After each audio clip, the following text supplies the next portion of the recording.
ஓம் சத்குரு ஸ்ரீ சதாசிவ பிரம்மேந்திரர் திருவடிகளே சரணம். மெய்யன்பர்களே,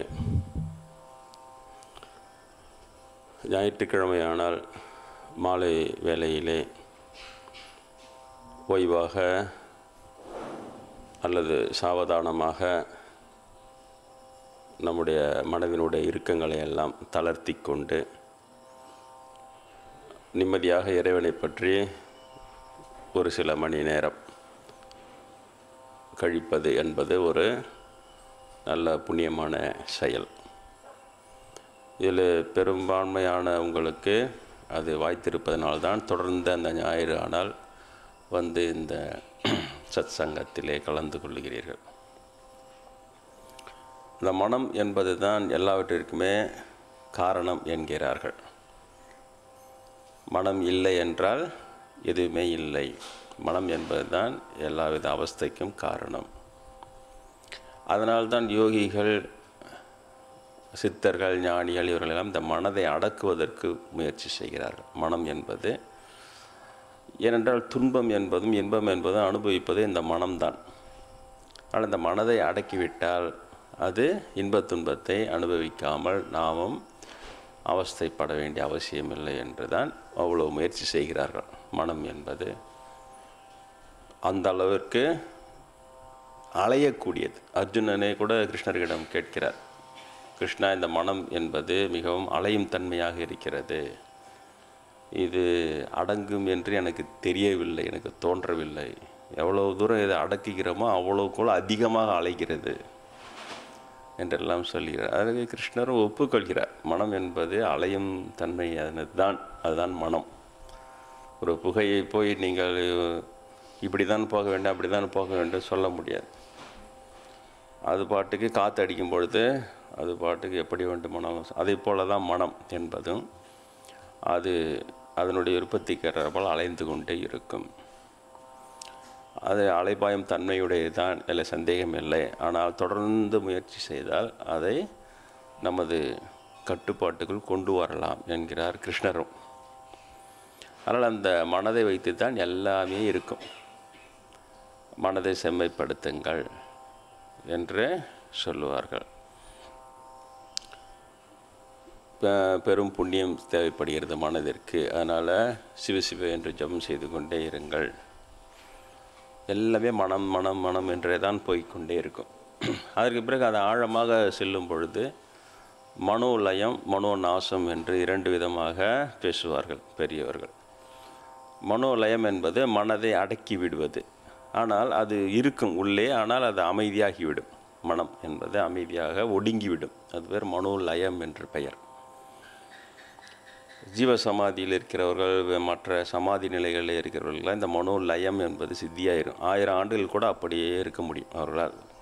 அதை அடக்கிவிட்டால் அந்த மனம் அப்படியே இருக்கும். அதனால் இது பேர் மனோலயம் என்கிறார்கள். ரமணரை போன்றவர்கள் அந்த மனோலயம் கூட மீண்டும் மனம் பிறந்துவிடும். 1000 ஆண்டுகளுக்கு பிறகு கூட மீண்டும் மனம் டக்கென்ற தலை தூக்கி ஆடிவிடும். அதனால் மனோநாசம் என்று ஒன்றை சொல்லுகிறார்கள். மனமே இல்லாத நிலைக்கு வர வேண்டும், மனம் இறந்து விட வேண்டும். அதுதான் சரியான நிலை என்கிறார்கள் ரமணரை போன்றவர்கள். இப்போ பாருங்கள், உங்கள் அரிசி பருப்பு உப்பு மூலம் பிரச்சனையை விட்டுட்டு நான் மனோ லயமாக மனோ நாசமாக அந்த பிரச்சனை கேட்டுன்னு வந்துட்டேன். உங்களுக்கெல்லாம் இப்போ அதுவா பிரச்சனை? நாதா, மனோ லயம் சமைக்கலாமா மனோ நாசம் சமைக்கலாமான்னு கேட்க போகிறாங்களா? நீங்களும் கண்ணே இன்றைக்கு மனோ நாசத்தை சமைத்து சாப்பிடலாம் சொல்ல போகிறீங்க? ஒன்றும் கிடையாது. இருந்தாலும் நமக்கெல்லாம் மனம் இருக்கிறதானே செய்கிறது, இல்லை என்று சொல்ல முடியுமா?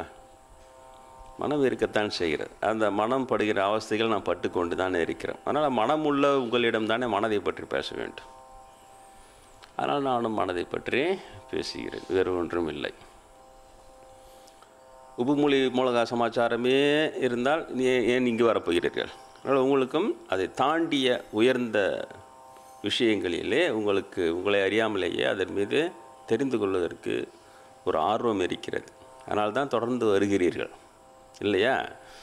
இல்லைன்னா நான் இங்கே குறி சொல்வது கிடையாதுன்னு போர்டே போட்டு வச்சுக்கிறோம். யாருன்னா எதனா கேட்டால் கூட இப்படி இல்லாமல் அப்படி இல்லாமல் பதில் சொல்லி அனுப்பிச்சிடுறது. பார்த்துக்கலான்ட்டு. எல்லாம் உங்களுக்கு தெரிஞ்ச விஷயந்தான். சாலிடாக இது நடக்குமா, பையனுக்கு பொண்ணு பார்க்க போகிறோம், தெற்கால போகலாமா கிழக்கால போகலாமா, நானும் மேற்கால போங்க, பஸ் ஸ்டாண்டு வரும், ஏறி வீட்டுக்கு போயிடுங்க. இப்படியே தான் போயின்னு இருக்கோம் 5 வருஷமாக. இருந்தாலும் தொடர்ந்து வந்து கொண்டு தான் இருக்கிறீர்கள்.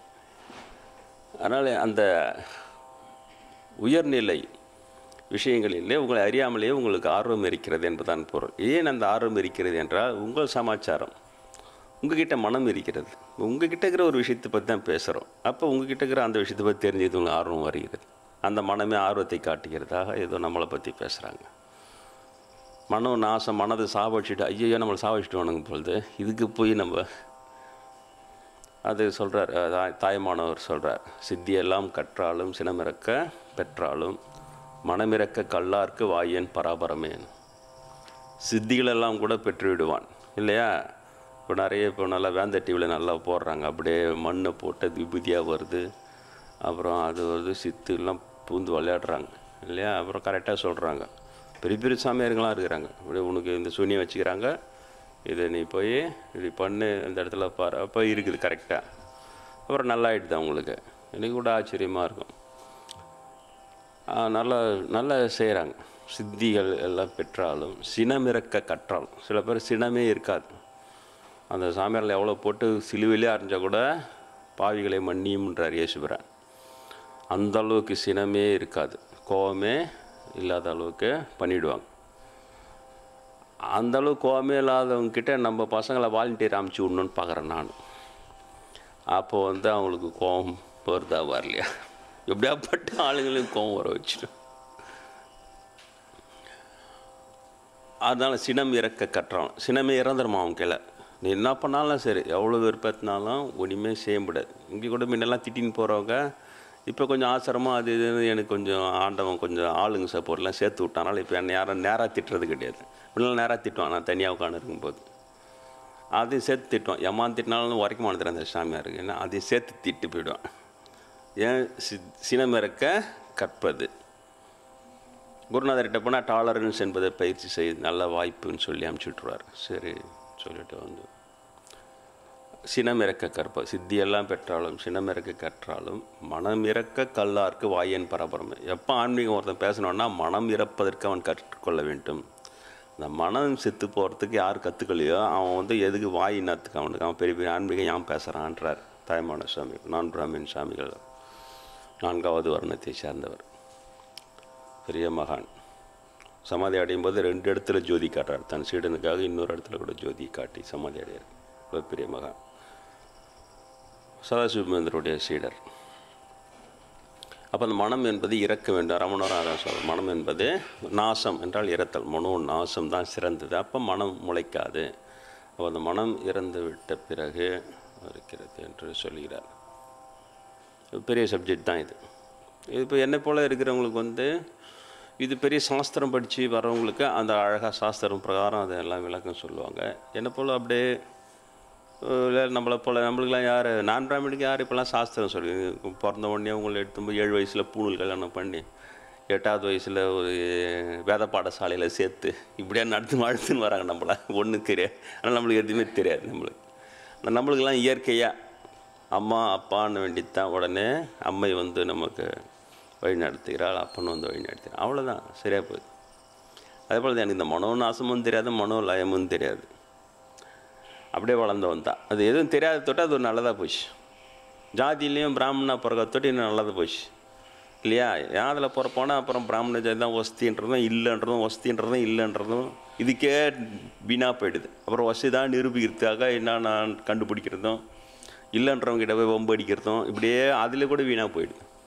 அதனால் நம்மளுக்கெல்லாம் ஒரு நல்ல வாய்ப்பு. நான் பிராமணா பிறந்தது தொட்டு நம்மளுக்கு இயற்கையாகவே இப்படி ஒரு குளறுபடி பிரச்சனை நம்மளுக்கு கிடையாது. பிராமின் தான் வசதியாக நம்ம ஒன்றா நம்மளோட மட்டமாக ஒரு ஜாதி கண்டுபிடிச்சி நம்மளோட இவன் மட்டம் கண்டுபிடிச்சி ஒன்று ஆறுதல் அடைஞ்சிக்கலாம், அவ்வளோதான். ஆனாலும் கடவுள் தெரிய போகிறது கிடையாது. அதனால் முதல்ல நம்மளுக்கு இந்த பிரச்சனை கிடையாது. கடவுளை அடைவதற்கு வசதி ஜாதியில் போகணும், அது கிடையாது நம்மளுக்கு. அதனால் போனால் அது மாதிரி இந்த மனம் என்பது இப்போ தான் நான் பார்த்தேன். நான் இப்போ மகான்கள் எல்லாம் சந்தித்து இருந்தேன். இப்போது சிதம்பரத்தில் படிச்சுட்டு இருந்தேன், பிஇ படிச்சுட்டு இருந்தேன். அப்போது துறைப்பாடின்னு நினைக்கிறேன். அங்கே காட்டுமன்னார் கோயில் போகிற வழியில் ஒரு ஊர் இருக்குது. அங்கே ஒரு தனியாக வீடு எடுத்துன்னு தங்கியிருந்தேன், படிச்சுன்னு இருந்தேன். அப்போது அது ஏற்கனவே சொல்லியிருக்கேன் உங்களுக்கு இந்த கதையை. அந்த ஊரே தேல் ஊர், எல்லாரையும் கூட்டின்னு திடீர்னு நைட் ஆனால் வாரம் அலறும், எல்லாம் அந்த புதுமணி ஓடுவாங்க. போய் புளியாங்கொட்டை தேய்ச்சி வைக்கிறதும் தேல் கடி மருந்து ரெடியாக வச்சுருப்பாங்க அந்த ஊர் பூராவே. அது என்ன தெரில, அவ்வளோ தேல் இருக்கும் அந்த ஊரில். அது ஒரு பெரியவர் என்கிட்ட வந்து பேசினே இருந்தார். அது இந்த ஊரில் தம்பி என்ன ராத்திரியில் ஒரு ஜனங்களாக ஓடின்னு ஓடியாந்து இருக்கிறீங்களா, தினம் ராத்திரி இதே குயோம்பு சத்தங்க எல்லாம் தப்பு தப்புன்னு ஓடுறீங்க என்னன்னா, இந்த ஊரில் தேல் ரொம்ப ஜாஸ்தி தம்பின்னு சொல்லிட்டு இருந்தார். பட்டுன்னு அவர் காலில் ஒரு தேல் கொட்டிடுச்சு. என்கிட்ட சொல்லு, ஐயோ ஐயோ தேல் கட்டிச்சு. அந்த காலில் அந்த தேலை போட்டு நசிக்கிட்டு அவர் வீட்டுக்கு ஓட்டேன். நான் போய் மருந்து வச்சுன்னு வரேன். என்னடா இது இவ்வளோ தேல் ஊர் அது. அப்போ ஒரு நாள் நைட்டு படுத்து தூங்கின்னு இருக்கும்போது என்னையும் தேல் கட்டிச்சு. அது வரைக்கும் எனக்கு தேல் கொட்டினதே கிடையாது. முன்ன பொண்ணை கட்சி அதான் தேல் கட்டி தெரியும் நம்மளுக்கு, தேல் கொட்டினதே கிடையாது. அப்புறம் இந்த தேல் கொட்டினா அது நான் தான் நீங்கள் வைத்தியம் பார்த்தாலும் மறுநாள் அந்த நாள் வரைக்கும் அந்த கடுப்பு இருந்தால் அப்போ தான் விடுன்னு கூட ஒரு நம்பிக்கை இருக்குது. என்னோடய சிஸ்டர் காலேஜ் படிக்கும்போது அவங்களுக்கு கூட ஒரு தேல் கடிச்சு டாக்டர்கிட்ட இட்டும் போனோம். டாக்டர் எல்லாம் மருந்து வச்சுட்டு அவரும் அதான் சொன்னார், நான் தான் மருந்து வச்சாலும் நாளைக்கு இதே நேரத்துக்கு தான் அந்த கடி வலி வாங்கிட்டு டாக்டர் இதை சொல்லி அனுப்பிச்சார். அது மாதிரி நாங்கள் படுத்து தூங்கினுக்கிறேன், வயிற்றில் கொட்டிச்சு, பொட்டு தேஞ்சு போயிடுச்சு. தேல் தாண்டாங்க. அது வரையும் தேல் கொட்டினா எப்படி இருக்கும் உண்மையில்? இந்த திருடன் கையில் தேல் கொட்டினா அவன் ஐயோயோன்னு கத்தினா மாட்டிப்பான், கத்தாமலும் இருக்க முடியாதுன்னுவாங்களே. அது பழமெல்லாம் அப்போ புரியல, நம்மளுக்கே படும்போது தான் அவசரப்படுது. ஏன்னா அந்த தேல் கட்டால் கத்தாமல் இருக்க முடியாது, அவ்வளோ கடுப்பு அடிக்கும், கட்டு கட்டு கட்டு கட்டு கட்டுன்னு. அது மாதிரி எனக்கு வயிற்றில் கொட்டிச்சு. கொட்டினோடனே ஐயோ தேல் தாண்டா கொட்டிச்சு நான் நினைக்கிறது. அது அப்படியே ரவுண்டாக பரவுது வலி. ஆஹா தம்போல்துரா எனக்கு அப்போ நான் காலேஜ் படிச்சிருந்ததில்ல, சின்ன வயசு இல்லை. இன்னத்தையும் நம்மளும் குயோம்புரேன்னு கத்தி ஊரே நம்மளை வந்து வைத்தியம் பார்த்தா அசிங்கமாக இருக்கும்ல நம்மளுக்கு. இந்த வெளியில் வந்து ஒரு புள்ள வந்தது, அது தேல் கழிச்சு. நான் மறுநாள் அது கிராமம், அதனால் கிராமத்துக்கு பூராவே தெரியும் நான் மாதிரி வந்துருக்குறாங்க, தங்கியிருக்கிறேன், படிக்கிறேன்ட்டு. நானே சட்டி பானெலாம் வச்சு சமைச்சிக்கின்னு அந்த நிறைய இந்த வேலையெல்லாம் செஞ்சுன்னு இருப்பேன். சட்டி பானெலாம் வச்சு சமைச்சின்னு சாப்பிட்டுக்கின்னு எல்லாம் பண்ணின்னு இருப்பேன். இந்த சாப்பாடு தட்டு கூட மண் தட்டில் தான் சாப்பிடும். அது எங்கள் அப்பாவுக்கு எப்படியே நியூஸ் போயிடுச்சு, இந்த மாதிரி பண்ணின்னுக்கிறேன். அதுக்கு தான் அவர் ரொம்ப வருத்தப்பட்டிருந்தார், தட்டை கூட மண் தட்டில் வச்சு சாப்பிட வேண்டிய அவசியம் தான் அப்படின்னு சொல்லி, எளிமையாக இருக்கலான்ட்டு. அப்புறம் வந்து அது கடுன்னு போகுது. அப்போ தான் நினச்சேன், தீர்த்துட்டேன், இன்றைக்கி நம்மளுடைய நாள் இன்றைக்கி நமக்கு ஐயோயோன்னு வேண்டியது தான், ஜனம் கூடயாந்துறேன் நம்மளுக்கு வைத்தியம் பார்க்கட்டா சாமின்ட்டு ஒரு விஷயமா இருந்தது. எனக்கு கத்திருந்த வேண்டியது தான், வேறு வழி கிடையாது. அவ்வளோ வலிக்குது, சாதாரண வழி இல்லை. அது கடு யாராக இருந்தாலும் ஐயோயோன்னு கத்தினேன். அந்த பெட்ஷீட்டை சுற்றி வாயான்னு திறந்து வாயில் நல்லா டைட்டாக நானே உள்ளே நுந்திக்கின்னு கத்துறோம். ஐயோன்னு கத்தனா வெளில சத்தம் கேட்கல, கத்த முடியுதான் ஆனால் நல்ல சத்தம். அப்படி ஒரு ஐடியா கண்டுபிடிச்சிட்டு ஐயோ மறுபடியும் கத்தின்னு பேப்பராக ஒன்று சமாளிச்சிட்டோம். ஊருக்கு கேட்காது இப்போ நம்ம கத்துறது, அந்த விஷயம் வரைக்கும் சமாளிச்சிட்டோம். அப்புறம் கடுக்குது, அதுக்கு என்ன பண்ணுறது? அப்போ தான் கிராமமாக இருக்கத்தொட்டு அந்த கரண்ட் லைட் இருந்தது. அப்போ வந்து நைட் லேம்ப்பு அந்த மாதிரிலாம் இல்லை, சின்னதாக சிம்னி விளக்கு ஏற்றி தான் அங்கே உயரத்தில் வச்சுருந்தேன், ராத்திரி விளக்கு. அப்போ அந்த விளக்கு வெளியில் எனக்கு வந்து நடராஜரும் கோவிந்தராஜ பெருமாளும் தெரிவாங்க, நான் பார்த்தேன்னா அதை. அந்த மாதிரி ஒரு ஸ்டேஜ் அப்படி இருந்தது. நான் நடராஜரை சுற்றி சரி திக்கட்டுறவனுக்கு தெய்வம் தான் துணை, நம்ம அதுக்கு வழக்கில் கடவுளை பார்க்கணும். அப்படியே பார்த்த உடனே அவங்க தரிசனம் தெரிஞ்ச உடனே மாயாஜாலம் மாதிரி உஸ்ன்னு மறைஞ்சி நின்றுச்சு, வலி மறைஞ்சி போயிடுச்சு.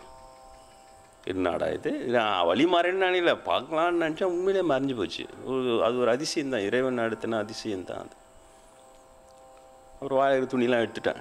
என்னடா இது சொல்லிவிட்டு கொஞ்சம் இப்படி திரும்ப வலிக்குது, திரும்ப அதே வலிக்கையே அப்படியே பார்த்து அப்புறம் ஆராய்ச்சி பண்ணோம். அப்படியே தொட்டு உண்மையிலேயே தேல் தான் கட்சி தான் நம்மளுக்கு. அந்தளவு வலி சுத்தமாக சைபர் ஆகிடுச்சு, டவுட் வந்துடுச்சு. டவுட் பார்த்தா கண்டாக இருக்குது அந்த இடத்துல அந்த விஷம். ஆஹா இருக்குதுடா சொல்லிட்டு அப்படியே பார்த்தோன்னா அப்படியே தூங்கிட்டேன். அப்புறம் சரியாக போச்சு, காலையில் எழுத்துச்சு வந்துட்டேன். அதை போய் ஆவடி சுவாமிகிட்ட கேட்டேன். அடுத்த செமஸ்டர் லீவ் இருக்கும்போதெல்லாம் ஆவடி சுவாமி சிவபிரகாஷ் சுவாமி சொல்லியிருக்கேன் இல்லையா, வன்னியர் அவர். வன்னியரில் நிறைய சாமியாருங்க இருக்கிறாங்க. இங்கே வாழ்பாடு சாமி கூட வன்னியர் தான். அது என்னமோ வன்னியர்னாலே அவங்க மரத்தை வெட்டி ரோட்டில் குறுக்குள்ள போட்டு கலாட்டா பண்ணுறோன்ற மாதிரி இந்த பிராமின் பத்திரிகைங்க சுத்தம். கொஞ்சமாவது இவங்களுக்கு மூளை இருக்கும்னா பிராமினுங்க இருக்கிற நாட்டில் நம்ம இருக்கிறோமே, ஒரு சின்னதாக ஒரு தப்பு பண்ணால் கூட அது ஊதி பெருசாக்கி அவங்க பேர் கெட்ட பேர் உருவாக்கிடுவாங்க. கெட்டன்னு கெட்ட பேர் விடுவாங்க. அவனுடைய காசில் கொலையே பண்ணால் கூட என்னதான் இருந்தாலும் ஆசீர்வாதம் வாங்கிக்க அவர்கிட்டன்ட்டோம். அப்படியே அது மாதிரி ஒரு நாட்டில் நம்ம இருக்கிறோமே, இது மாதிரி செய்யலாமா நினைக்கவே இல்லை. அதெல்லாம் செஞ்சு ஒரு பக்கம் அவனுக்கு தான்டா சாகுன்னு ஃபுல்லாக பரப்பிட்டான். அது இது ஒரு பக்கம் இருக்கட்டும். அவர்கிட்ட தான் அவர் போய் பார்த்தேன், அந்த சம்பசிலியில் போய் பார்த்தோம்னா அப்போ சாமிகிட்ட கேட்டேன் இதை போல், இது மாதிரி சாமியில் இது போல் ஒரு இன்சிடென்ட் நடந்தது எனக்கு, இது மாதிரி இது என்னால் புரிஞ்சிக்க முடியல, இது எப்படி இதுன்னு கேட்டேன். அது எப்படி மறைஞ்சிது அந்த வலி அப்படி தொட்டு பார்த்தா அங்கே விஷம் அந்த இடத்துல இருக்குது. அப்போ தான் அவர் சொன்னார், ஒன்றும் இல்லைப்பா, இது மாதிரி எங்கள் தாத்தாவோட நண்பர் அவர். எப்போ போனாலும் அவர் சட்டிப்பானை அவர் வச்சுன்னுக்கிறது, பக்கத்துலேயே வீடு இருக்கும், அவங்க மனைவியாக இருப்பாங்க. ரயில்வேலேருந்து ரிட்டையர் ஆகி அவங்க அப்பா அம்மா சமாதி கோயில் கட்டின்னு அண்ணன் இப்போ தான் முன்னேறி தெய்வம்னு அவங்களுக்கு கோயில் கட்டின்னு இருந்தார். இப்போ கோயில் இருக்கலாம் அநேகமாக. அவர் எப்போ போனாலும் நான் அந்த கோயிலை கம்ப்ளீட்டாக பெருக்கி வச்சுட்டு அவர் அவருக்கு தனியாக அதை சமைச்சிப்பார். வெறுவெல்லாம் வச்சு அந்த பல்லால் கஞ்சிலாம் வச்சு அந்த கஞ்சியில் கொஞ்சம் ஊற்றி கொடுப்பார் குடிக்கிறதுக்கு. இப்போ நீங்கள் சாயந்தரம் வந்தார்ல அண்ணன் சாமிகள், அவர் கூட ஒரு நாள் அவர்கிட்ட கூப்பிட்டுட்டு போனேன். போயிட்டு அவர் எனக்கு உடம்பு சரியில்லாதப்போ வந்து பார்க்க வந்திருந்தார். அவர் ஃபேமிலி ஃப்ரெண்ட் அப்போவே, அதனால் அவர் வந்திருந்தார் என்னை பார்க்குறதுக்கு. அப்புறம் உடம்பு எனக்கு நல்லா ஆயிடுச்சு. அப்புறம் அவரை போய் பார்த்தேன், சாமியில் பார்க்கலாம் வாங்கன்ட்டு. வழியார இவர் சொல்லின்னு வர்றாரு, என்ன தெரிலடா வயிற்று வயிறு வலிக்குதுடா என்னான்னு தெரிலடான்னு சொல்லியிருந்தார். 2 நாள் தங்கியிருந்தார் வீட்டில். அப்புறம் வயிறு வலிக்குது, சரி வாங்க சாமியிடும். அப்புறம் அவர்கிட்ட பேசின்னு இருந்தோம். அப்போ அந்த கஞ்சியில் எனக்கும் கொஞ்சம் ஊற்றி கொடுத்து, கோதுமை கஞ்சி தான், கோதுமை ரவையை போட்டு கஞ்சி அவருக்கும் கொடுத்தாரு. அப்புறம் நாங்கள் பேசி இருந்துட்டு அப்புறம் இவர் கேட்டார், இப்போ இருக்குது இல்லையா சுரபானந்த சாமிகளோட இது வந்து டெவலப்பே ஆகலையே சாமி, அது எப்போ டெவலப் ஆகும்? இப்போ அவர் சொன்னார், அதெல்லாம் சமாதியில் இருக்கிறவங்களுடைய எண்ணம் தான். அவங்க வந்து நிறைய ஜனம் வரணும்னு சமாதி ஆவாங்க சில பேர், அப்போ வந்து தானாகவே ஜனம் வரும், இதுவாகும். சில பேருக்கு ஜனம் பிடிக்காது, சமாதி ஆகிடலாம் அமைதியாக இருக்கிறதுக்காக ஜனம் வராமல் அளவாக அதை மெயின்டைன் பண்ணுறவங்க வரைக்கும் இருந்தால் போதுன்னு இருக்கும். அவங்ககிட்ட நீங்கள் என்ன பண்ணாலும் டெவலப் வரது, ஆனால் அது கோயிலாக இருக்கும், அவங்களோட சின்னதாக அளவில் மெயின்டைன் பண்ணின்னு இருக்கும், அவ்வளோதான். அவங்களுடைய எண்ணம் தான் அங்கே வேலை செய்யணுன்னார். அவரை பேசிந்துட்டு வந்துட்டோம். வரும்போதே சொல்கிறார், என்னடா வயிற்றுல நல்லா போச்சுடான்றார். அவர் கொடுத்த கஞ்சி அவர் பார்த்தீங்கன்னா சாமியாருக்கான அடையாளமே இருக்காது, விபூதி கூட இருக்காது, காவி இருக்காது, ஒரு கந்தல் துணியை கோமணமாக கட்டின்னு இருப்பார், அவ்வளோதான். கருப்பு நேரம் உள்ளே வடன்னு அப்படியே மெதுவாக நடந்து போய் 72 வயசு அப்போ அவருக்கு. அப்படியே போயின்னு வந்துன்னு இருப்பார். அவர் கொடுத்த கஞ்சியில் அவருக்கு நல்லாயிடுச்சு. அந்த மாதிரி சித்தர் அவர். அது சொல்ல வர அவர்கிட்ட நான் போய் இதை போல் சொல்லியிருந்த மாதிரி ஆயிடுச்சு சாமி. இப்போலாம் அவர் போய் பார்க்குறதுக்கு போவேன். அப்போ அவர்கிட்ட பேசினேன். இப்போ நைட்டெல்லாம் பேசுமா அது அப்போ அதெல்லாம் தொலைக்கி வச்சு அந்த தூண்டெல்லாம் செய்வேன், என்ன அறியாமல் நான் பண்ணி செய்வேன். அவர் சொல்லுவார், நான் யாரையும் விட மாட்டேன்ப்பா என் பொருளெல்லாம் தொடுறதுக்கு, ஏன்னா நீ செய்கிற என்னால் தடுக்க முடில, நீ செஞ்சால் என்னால் தடுக்க முடில செய்யின்னுவார். இப்போ புரியும் அந்த வைப்ரேஷன் டிஃப்ரென்ஸ் எல்லாம் அவங்க பார்ப்பாங்கன்ட்டு. அவர்கிட்ட சொல்லுதான் நடந்தது சாமி அப்படின்ட்டு சொன்னேன். பேசின்னு இருப்போன்றனே தவிர அவர் தான் பேசினுவார். எந்த சாமியார்கிட்ட போனாலும் அவங்க தான் பேசுவாங்க, நான் கேட்டுன்னு இருப்பேன். நைட்டு 8 மணி நைட்டு 1 மணி வரைக்கும் கூட பேசுவாங்க. 3 மணி நேரம் கூட நான் கேட்டுன்னே இருப்பேன். கொஞ்சம் கூட ஆர்வம் குறையாது, அப்படியே கேட்டுன்னு இருப்பேன். அது அவங்களுக்கு ரொம்ப அது ஆச்சரியமாக சொல்லணும். 3 மணி நேரம் பேசுகிறேன், கொஞ்சம் கூட ஆர்வம் குறையாமல் கேட்டுனுக்கிறேன். அப்படி ஆன்மீகத்தில் உனக்கு வந்து அதிகமான இது இருக்குதுன்னு சொல்லுவார். அப்போ அவர்கிட்ட கேட்டேன், இப்படி தேள் கடிச்சிது அந்த வழக்கில் நான் பார்த்தோன்னே இப்படி கடவுள் உருவம் தெரிஞ்சுது, அதில் எனக்கு இந்த மாதிரி மறைஞ்சிது, என்ன சாமி? அதான் அவர் தான் சொன்னார், ஒன்றும் இல்லை, உன்னை அந்த வழக்கில் அந்த கடவுள் உருவத்தை பார்த்த உடனே உன்னுடைய மனம் வந்து கடவுள்கிட்ட போயிடுச்சு, அதனால் வலி தெரியல. அப்போ என்னன்னா நம்முடைய உடம்புல இருக்கிற வலியை தெரியப்படுத்துறது மனம்தான். நம்மக்கிட்ட இருக்கிற கஷ்டத்தை நஷ்டத்தை தெரியப்படுத்துறது மனம்தான். மனந்த கருவி இருந்தால் தான் அதெல்லாம் தெரியும். உன்னே அறியாமலே அந்த மனத்தை வந்து நீ கடவுள்கிட்ட தூக்கி போட்டுருவேன். உனக்கு வந்து வலி அங்கே தான் இருக்குது, விஷம் அங்கே தான் இருக்குது. ஆனால் அது தெரிஞ்சிக்கக்கூடிய கருவி உங்ககிட்ட எல்லாத்துக்கும் கடவுள்கிட்ட போட்டேன்.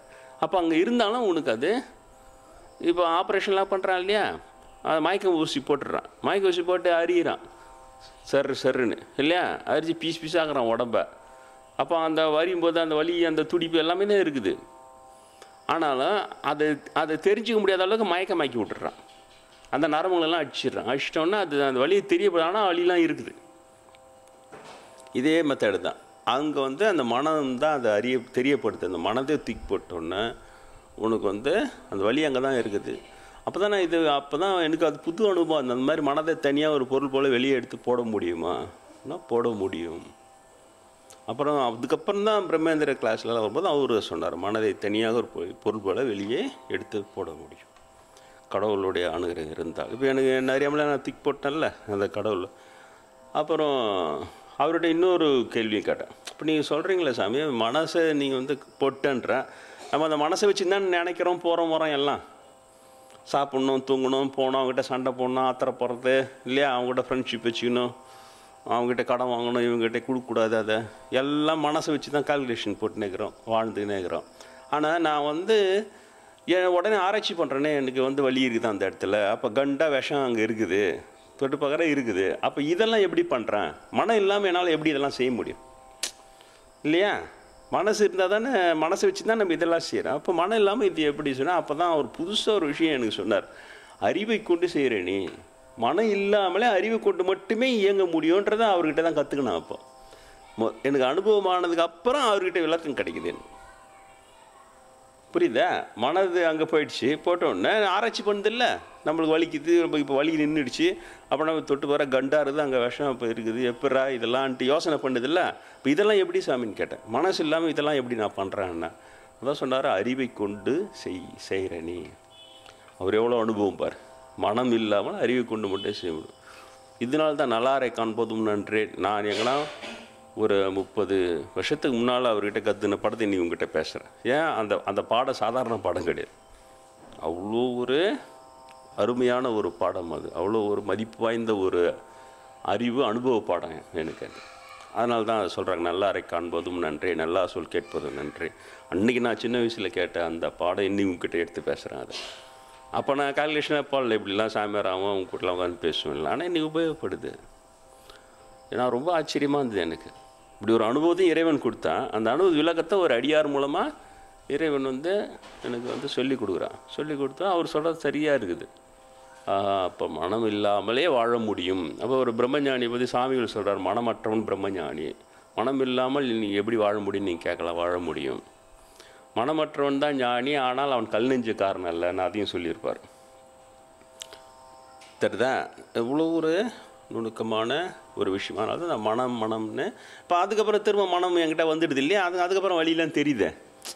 அதான் இதுதான் பொழுது மனம், அது திரும்ப மனம் வந்து நம்மக்கிட்ட வந்துடுது. இருந்தாலும் அந்த இடத்துல தூக்கி போட முடியுது இறைவனிடம். அதுக்கான பயிற்சி தான் நீங்கள் செய்கிறதெல்லாம். நீங்கள் செய்கிற சிவம் ராமநாமம் இங்கே செய்கிறது.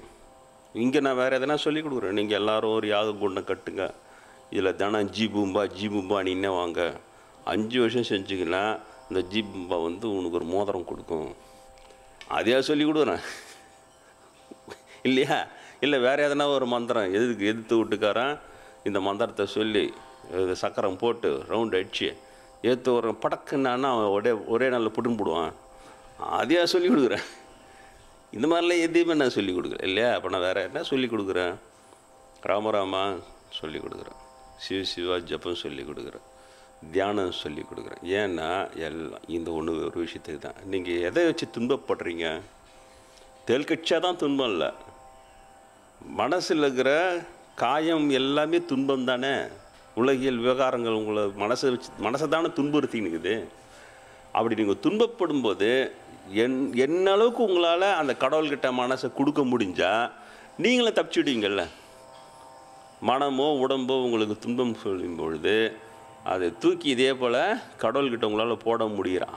அதை தான் உங்களுக்கு பயிற்சி கொடுத்துனே இருக்கிறேன். என்றைக்காவது ஒரு நாளாக வரட்டும், உங்களுக்கு 90 வயசில் கூட வரட்டுமே. அது வந்தால் நல்லது தான். 90 வயசில் கூட நீங்கள் அப்பா கஷ்டமாகுது சிவபெருமானே நீ அப்படியே சிவன் கிட்ட தூக்கி போட்டிங்கன்னா உங்களுக்கு ஒன்றுமே செய்யாது. நீங்கள் போயினே இருப்பீங்க, வந்துனே இருப்பாங்க. அறிவு கொண்டு மட்டும் இயங்கின்னு போயின்னே இருப்பீங்க. அந்த மனதால் வருகின்ற துன்பம் உங்களுக்கு வராது இல்லையா? அதனால் உங்களே அறியாமலே அதுதான் நான் இவ்வளோ நாள் பயிற்சி உங்கள்கிட்ட முயற்சி பண்ணின்னு இருக்கிறேன். இதை செய்து கற்றுக்குன்னே கொடுத்துக்கிட்டே வந்தா இவங்களுக்கு பக்தி கொஞ்சம் கொஞ்சமாக பக்தி வந்ததுன்னா அப்போ அதுக்கப்புறம் என்ன ஆகும்? எந்த கஷ்டத்துக்கும் யார்கிட்டையும் நீங்கள் போக வேண்டியதே இல்லை. நேரடியாகவே நீங்கள் கடவுளே என்ன அந்த அதுபான அங்கே தான் இருக்கும். தேல் கட்சி இது மாதிரி அதுபான இருக்குது. அந்த கஷ்ட நஷ்டம் தீர்தோ இல்லைன்னா உங்களை வரைக்கும் அது பாதிக்காது. நீங்கள் பான்னு போயின்னு ஜடம் மாதிரி போயின்னு இருப்பாங்க. ஏன்னா இவ்வளோ கஷ்டம் இருக்குது, நீ பான் ஜடம் மாதிரி போகிறேன்னுவாங்க. ஏன் மனம் கடவுள்கிட்ட போயிடுச்சு. நீ பான் சிவானின்னு போயின்னே இருப்பீங்க. இப்படி தான் பெரிய பக்தர்லாம் இப்படி தான் வாழ்ந்தாங்க. எவ்வளோ பெரிய கஷ்டம்லாம் கூட இருக்கும் இல்லையா? பட்டணத்தாரை போட்டு அடிச்சு இட்டும் போய் கழுவில் ஏற்றத்துக்கு எடுத்துன்னு போகிறாங்க. இப்போ கூட என்ன சொல்கிற, படு உடம்பே படு, உடம்பே நீ படு. ஏன் நீ எப்போ என்ன செஞ்சியோ இப்போ அடிப்படுற உதப்படுற படு இல்லையா? அதுக்கப்புறம் அந்த கழு மரத்துக்கிட்ட போகும்போது அதுதான் பாடல் போகிறார். முன்னர் செய்த வினம் இங்கனம் மூண்டதுவே அப்படின்ட்டு சொல்கிறார். மனமறிந்து நான் இந்த பிறவில் எதுவும் செய்யலை, ஏதோ ஒரு ஜென்மத்தில் நான் முன்னர் செய்த வினை இங்கனம் மூண்டதுவோன்றார். எப்போ ஒரு காலத்தில் நான் யாரையாவது ஒரு அப்பாவை பிடிச்சி கழுவி வைத்திருக்கலாம், அந்த வினை தான் இப்போ என்னை கழுவத்தது பொழுது அப்படின்னு அந்த கழுமரம் பற்றி எரிஞ்சிட்டு ஆசிரியர் நீ முன்னையும் கூட எதுவும் இது மாதிரிலாம் செய்யலைன்ட்டு போயிடுது. தெரியுதா? அப்போ அந்த மனதே கடவுள்கிட்டயே கொடுக்குறாங்க பாரு இல்லையா? கடவுள்கிட்ட கொடுத்து அது ஜெயிச்சுன்னு வராங்க. அதுதான் சொல்லணும். நீங்கள் அதை பெரிய கஷ்டம் பட்டணத்தார் மாதிரி கழுவில் ஏற்றினாதான் இல்லையே. இப்போ எனக்கு தேல் கட்சத்துக்கே எனக்கு உபயோகமாக இருக்குது. அதே போல் உங்களுக்கு தேல் எனக்கு கடிக்குது, உங்களுக்கு ஆள் கடிக்குது. ஏற்று வீட்டுக்காரன் பக்கத்து வீட்டுக்காரன் பொண்டாட்டி புருஷன் எல்லாம் ஆளுங்க தானே. வேறு ஏதாவது உங்களுக்கு ஒன்று காட்டில் இருந்த நரி உங்கள் மனசை கஷ்டப்பட்டு போதும். இந்த நரி ஒன்று என்னை ஏசிட்டு போச்சு, எனக்கு மனசு கஷ்டமாகுதுன்றீங்களா? மனுஷன் ஏசிட்டு போகிறான், அதில் தானே கஷ்டம் வருது உங்களுக்கு. மனுஷன் சுருக்குன்னு சொல்கிறான், அதில் தானே உங்களுக்கு கஷ்டம் வருது. மனுஷன் பண்ணுறால தான் இது எல்லாமே. ரோட்டில் இருக்கிற நாயோ நரியோ பூனையோ இந்த பூனை இந்த மனசை கஷ்டப்படுத்திட்டு போயிடுச்சு, என்னை ஒழுங்கு காட்டிட்டு போச்சு, அது ஒன்றுமே கிடையாது. அதுங்களால நம்மளுக்கு அந்த மனத்துன்பம்லாம் கிடையவே கிடையாது. மனத்துன்பம் எல்லாமே நம்மளை சுற்றிக்கிற மனிதர்கள் தான், அவங்களுக்கு நம்ம தான். அதையும் சேர்த்து சொல்லணும். இல்லைன்னா நம்ம மட்டும் ரொம்ப பெரிய உத்தமம் மாதிரி ஆகிடுவோம். அவனுக்கு நம்மளால் முடிஞ்ச கஷ்டம் நம்மளும் கொடுத்து அவனையும் நொங்கச்சு இப்படி ஒருத்தவங்க மனத சமுதாயம் ஒருத்தனை சந்தோஷப்படுத்துறதுக்கு பதிலாக ஒருத்தனை நொங்கச்சின்னு கிடக்குது. கட்சோடனே அவன் சிரிக்காத இருக்க பார்த்துக்கிறான், அவனை சிரிக்காமல் இருக்க பார்த்துக்கிறான். மொத்த சமுதாயம் சிரிக்காமல் இருக்குது. அப்புறம் பார்த்திங்கன்னா முன் போயின்னு நிற்கிறான். ஒரு தெருவே முன்னுக்குது. உங்கள் தெருவில் நீங்கள் அப்படியே கொஞ்சம் ஆராய்ச்சி பண்ணுங்க. நம்ம தெருவில் எவனாவது சிரித்த முகத்தோட மலர்ந்த சிரிப்போட சந்தோஷமாக போகிறானா வரானா பாருங்க. தண்ணியை போட்டு பைத்தியார கூட அவனை சிரிச்சின்னு போவான். அதனால தான் போகுது கவர்மெண்ட்டு எல்லாருக்கும் தண்ணியை ஊற்றி சிரிக்க வைக்குது. வீட்டில் அது சேர்த்து வச்சு வீட்டில் இருக்கிறவங்க அழுகுறாங்க. என்ன பண்ணுறது? அவங்களுடைய அந்த மனம் என்பது இப்படி மனம் அது செம்மையானால் மந்திரம் செவிக்கும். அதுக்காக தான் சொல்ல வரேன், அந்த மனதை செம்மைப்படுத்துறது. வாரம் ஒரு நாயன்மார்களை பற்றி சொல்லின்னு வந்தேன். சோமாசி மாற நாயனார் அம்பரான் சோமாசி மாறனுக்கும் அடியேன்ட்டு பாடுறார். அவருடைய கதை சின்ன கதை தான். அவர் யாகம் செய்கிறவர், சோமாசி யாகம் செய்கிறவர். இப்போ இதில் பிராமணர் இல்லைன்னு இப்போ சொல்லவே முடியாது. அதில் பெரிய குழப்படி போச்சு. ஏன்னா இந்த அந்தணர்ன்ற ஒரு வார்த்தை பொது வார்த்தை, அது பிராமணர்கள்ன்றது வேறு வார்த்தை. ஆரிய பிராமணன்ற வேறு. இவங்க பண்ண வேலை இவங்க என்ன தான் பண்ணுவாங்க, குட்டையை குழப்பி அதில் மீன் பிடிப்பாங்க. எல்லாத்தையும் மீனிங்கெல்லாம் கெடுத்து விட்டுட்டு அதில் அவனுக்கு சாதகமான நேரத்தில் அதை இப்படி யூஸ் பண்ணிப்பான், இதை அப்படி யூஸ் பண்ணிப்பான். இப்போ அவர் சோமாசி மாறனா அந்தணர்னு சொன்னால் அவர் பிராமணர்னு எடுத்துக்கலாம், பிராமணர் இல்லைன்னு எடுத்துக்கலாம். ஏன்னா அந்த காலத்தில் பிராமணர்கள் வரத்துக்கு முன்னால் அந்தணர்கள், தமிழ் அந்தணர்கள், நான் பிராமின் பூஜை யாகம் எல்லாம் செஞ்சுன்னு இருந்தவங்களுக்கு தான் அந்தணர்கள்னு பேர். அப்புறம் அந்தணன்றது பொது வார்த்தை, உங்களுக்கு தெரியும் இல்லையா? அறவாழி அந்தணன் தாழ் செந்தார்களால் பிறவாழி நேரத்தில் இருக்குது. போய் ஐயரு காலை பிடிச்சா தான் நீ மோட்சத்துக்கு போவோன்னு அர்த்தம் சொல்ல முடியும் அதுக்கு இல்லையா? அதெல்லாம் சொல்ல முடியாது. பிறப்புக்கும் எல்லா உயிருக்கும்னு சொல்லிட்டார். பிறப்பினால யாரும் வர்றதில்லை அப்படின்னு சொல்லிட்டார் இல்லையா? அதே போல் அந்தணர் என்பவர் அறவோர் எவ்வுயிருக்கும் செந்துண்மை பூண்டொழுகலான், அதையும் சொல்கிறார். அந்தணர் எல்லா உயிருக்கும் நன்மை செய்து கொண்டு இருக்கிறவன் அந்தணன் அப்படின்னு சொல்கிறார். இப்போ பிராமணர்லாம் எல்லா உயிருக்கும் நன்மை செய்கிறாங்களா? தடியால் அடிச்சு காலியாக பண்ணுறான், அவன் குலகுருன்றான் அவனை. அது மாதிரியே ஆகிட்டாங்க எல்லாம். அதனால் ஆனாலும் அவங்கள போய் அந்தனர் சேர்க்க முடியாது. அதனால் அந்தனர் வேறு பிராமணர் வேறு ஞாபகம். ஆனால் இப்போ சாதாரண ஜனங்களுக்கு புரியாத தொட்டால் அந்தனர் பிராமணர்னு சொல்லுது. அது தப்பாக மொழிபெயர்ப்பு அவனுக்கு இப்போ லாபம். அது இதுதான் அவங்களுக்கு நான் பிராமணர் அறியாமல் அவங்களுக்கு வந்து லாபமாக உபயோகப்படுத்திப்பாங்க. அவங்களுக்கு அந்த டேலண்ட் இருக்குது, வேறு வழி கிடையாது. சோமாசி மாறனார் வந்து அந்தர்னு சொன்னால் அவர் பிராமணர்னு நம்மளை என்னால் சொல்ல முடியல. இப்போ முன்னாடி கூட நான் சொல்லியிருந்தேன், எனக்கு தெரியாது அப்போ. இப்போ தமிழ் அறிஞர்கள் தான் நான் நன்றி சொல்லணும். அந்த நெட்லெல்லாம் போய் எல்லாம் பார்த்தோன்னே, அதுக்கப்புறம் நிறைய விவாதங்கள்லாம் பார்த்தோன்னே அவங்க சொன்னோன்னு தான் எனக்கே ஸ்ட்ரைக் ஆச்சு. ஆஹா, ஏமாண்டா இது அந்தனர்ன்றதை பிராமணர்னு நம்ம போய் மொழிபெயர். அந்த கூகுள் டிரான்ஸ்லேட்னு இருந்தது, அதில் அந்தனர்கள் அதில் போட்டு பார்த்தேன், அது அந்தனர்னே சொல்லிச்சு. நான் ரொம்ப அறிவாளி மாதிரி அந்தனர்னா பிராமின்னு நான் திருத்தினேன். அப்போ அது சொல்லிச்சு, நீங்கள் வந்து பிராமணர்னு சொல்கிறியா நீ? ஆமான்னு. சரி, உன் நண்பர்களுக்கு வரைக்கும் நாங்கள் ஒன்றா பிராமின்னு சொல்கிறோன்ட்டு. அது அவனே தெளிவாகிறான், அந்தனர்னா பிராமணன் இல்லைன்னு கூகுள் டிரான்ஸ்லேட் தெளிவாகிறான். நான் ரொம்ப நாளாக என்னடா இது என்னுடைய பழைய நாயன்மார் கவிதையெல்லாம் அந்தனன்ற பிராமணன்ற அர்த்தத்தை தான் எழுதினேன். அப்புறம் இப்போ தான் எல்லாத்தையும் மாற்றி எழுதுனேன். இது இந்த துறையில் இருக்கிற எனக்கே இப்போ தான் புரியுது. அப்படின்னு சாதாரண ஜனங்கள் என்ன செய்யுது? அதனால் அந்த அறியாமல் அழகாக அவங்க விளையாடுறாங்க. அப்புறம் சோமாசி மாறனார் பிராமணர்னு எங்கேயும் சொல்லலாம், அந்தனர்னு இருக்குது. அதனால் இவர் நான் பிராமணன் அந்த நேரமும் இருக்கலாம். அதனால் அதுக்கிட்ட போகணும். அவர் வந்து சோமயாகம் செய்கிறார். அங்கே திருவாரூர் பக்கத்தில் திரு அம்பர் அப்படிங்கிற ஒரு ஊரில் இருக்கிறார். அதனால தான் அம்பரான் சோமாசி மாறனுக்கு மடியன். அவருக்கு என்னென்னா, நம்ம யாகம் செஞ்சால் அதில் வந்து சிவபெருமானே வந்து அந்த அவிர்வாகம் வாங்கணும். இப்போ யாகம் செய்கிறோம், நெருப்பு மூட்டினோடனே அதுக்கு அவிர்வாகம் கொடுக்குறாங்க. ஒரு தேவதையை வர வச்சு, வருணனுக்கு அக்னிக்கு எல்லாம் சுவாகானோன்னா அவங்க வந்து அதை வாங்கிக்கிறதா ஒரு ஐதீகம் இல்லை. ஆனால் வாங்கிக்கிறாங்களா என்னன்றது யாருக்கும் நம்மளுக்கெல்லாம் தெரியாது. வாங்கிக்கிறதா ஒரு ஐதீகம். அப்போ வந்து அவருக்கு என்னன்னு சொன்னால், சிவபெருமானுக்கு சோமயாகம் செய்யணும், அவர் சிவனே வந்து அவிர்வாகம் வாங்கணும்ன்ட்டு ஒரு ஆசை இல்லையா? ஏன் வாங்கக்கூடாது? சிவன் இருக்கும்போது ஏன் வாங்கக்கூடாது? அப்போ அவர் எல்லாம் செஞ்சு பார்க்குறாரு, ஒன்றும் சரியாக வரல. சிவனும் வரா மாதிரி தெரில, யாரும் வரா மாதிரி தெரில. ஒரு பிராமணர்லாம் வச்சு செஞ்சால் எப்படி வருவோம் இல்லையா? இப்போ இருக்கிற பிராமணர் எல்லாம் அந்த ஜாதியாக இந்த பிடிச்சவங்க தான் எல்லாம் வச்சு. அதனால் அதெல்லாம் வரமாட்டேன், சிவன் அதெல்லாம் வரமாட்டேன். நினச்சிக்க வேண்டியது தான், அவ்வளோதான். ஒரு கோயிலில், அதே சிதம்பரம் நடராஜ கோயிலில் நான் படிக்கும்போது பார்க்குறேன், அந்த சாமி உள்ளே ஊர்வலம் வரும் அர்த்தஜாமத்துக்கு. அப்போது அது கூடவே பல்லக்கில் கூடவே வராங்க. அப்போ வந்து இந்த அடியார்கள் எப்படி இருப்பாங்கன்றத வரையறுத்து இருக்குது பெரிய புராணத்தில் தெளிவாக சொல்கிறார் சேக்கிழார். அங்கே தான் பெரிய புராணம் அரங்கேற்றம் ஆனதே.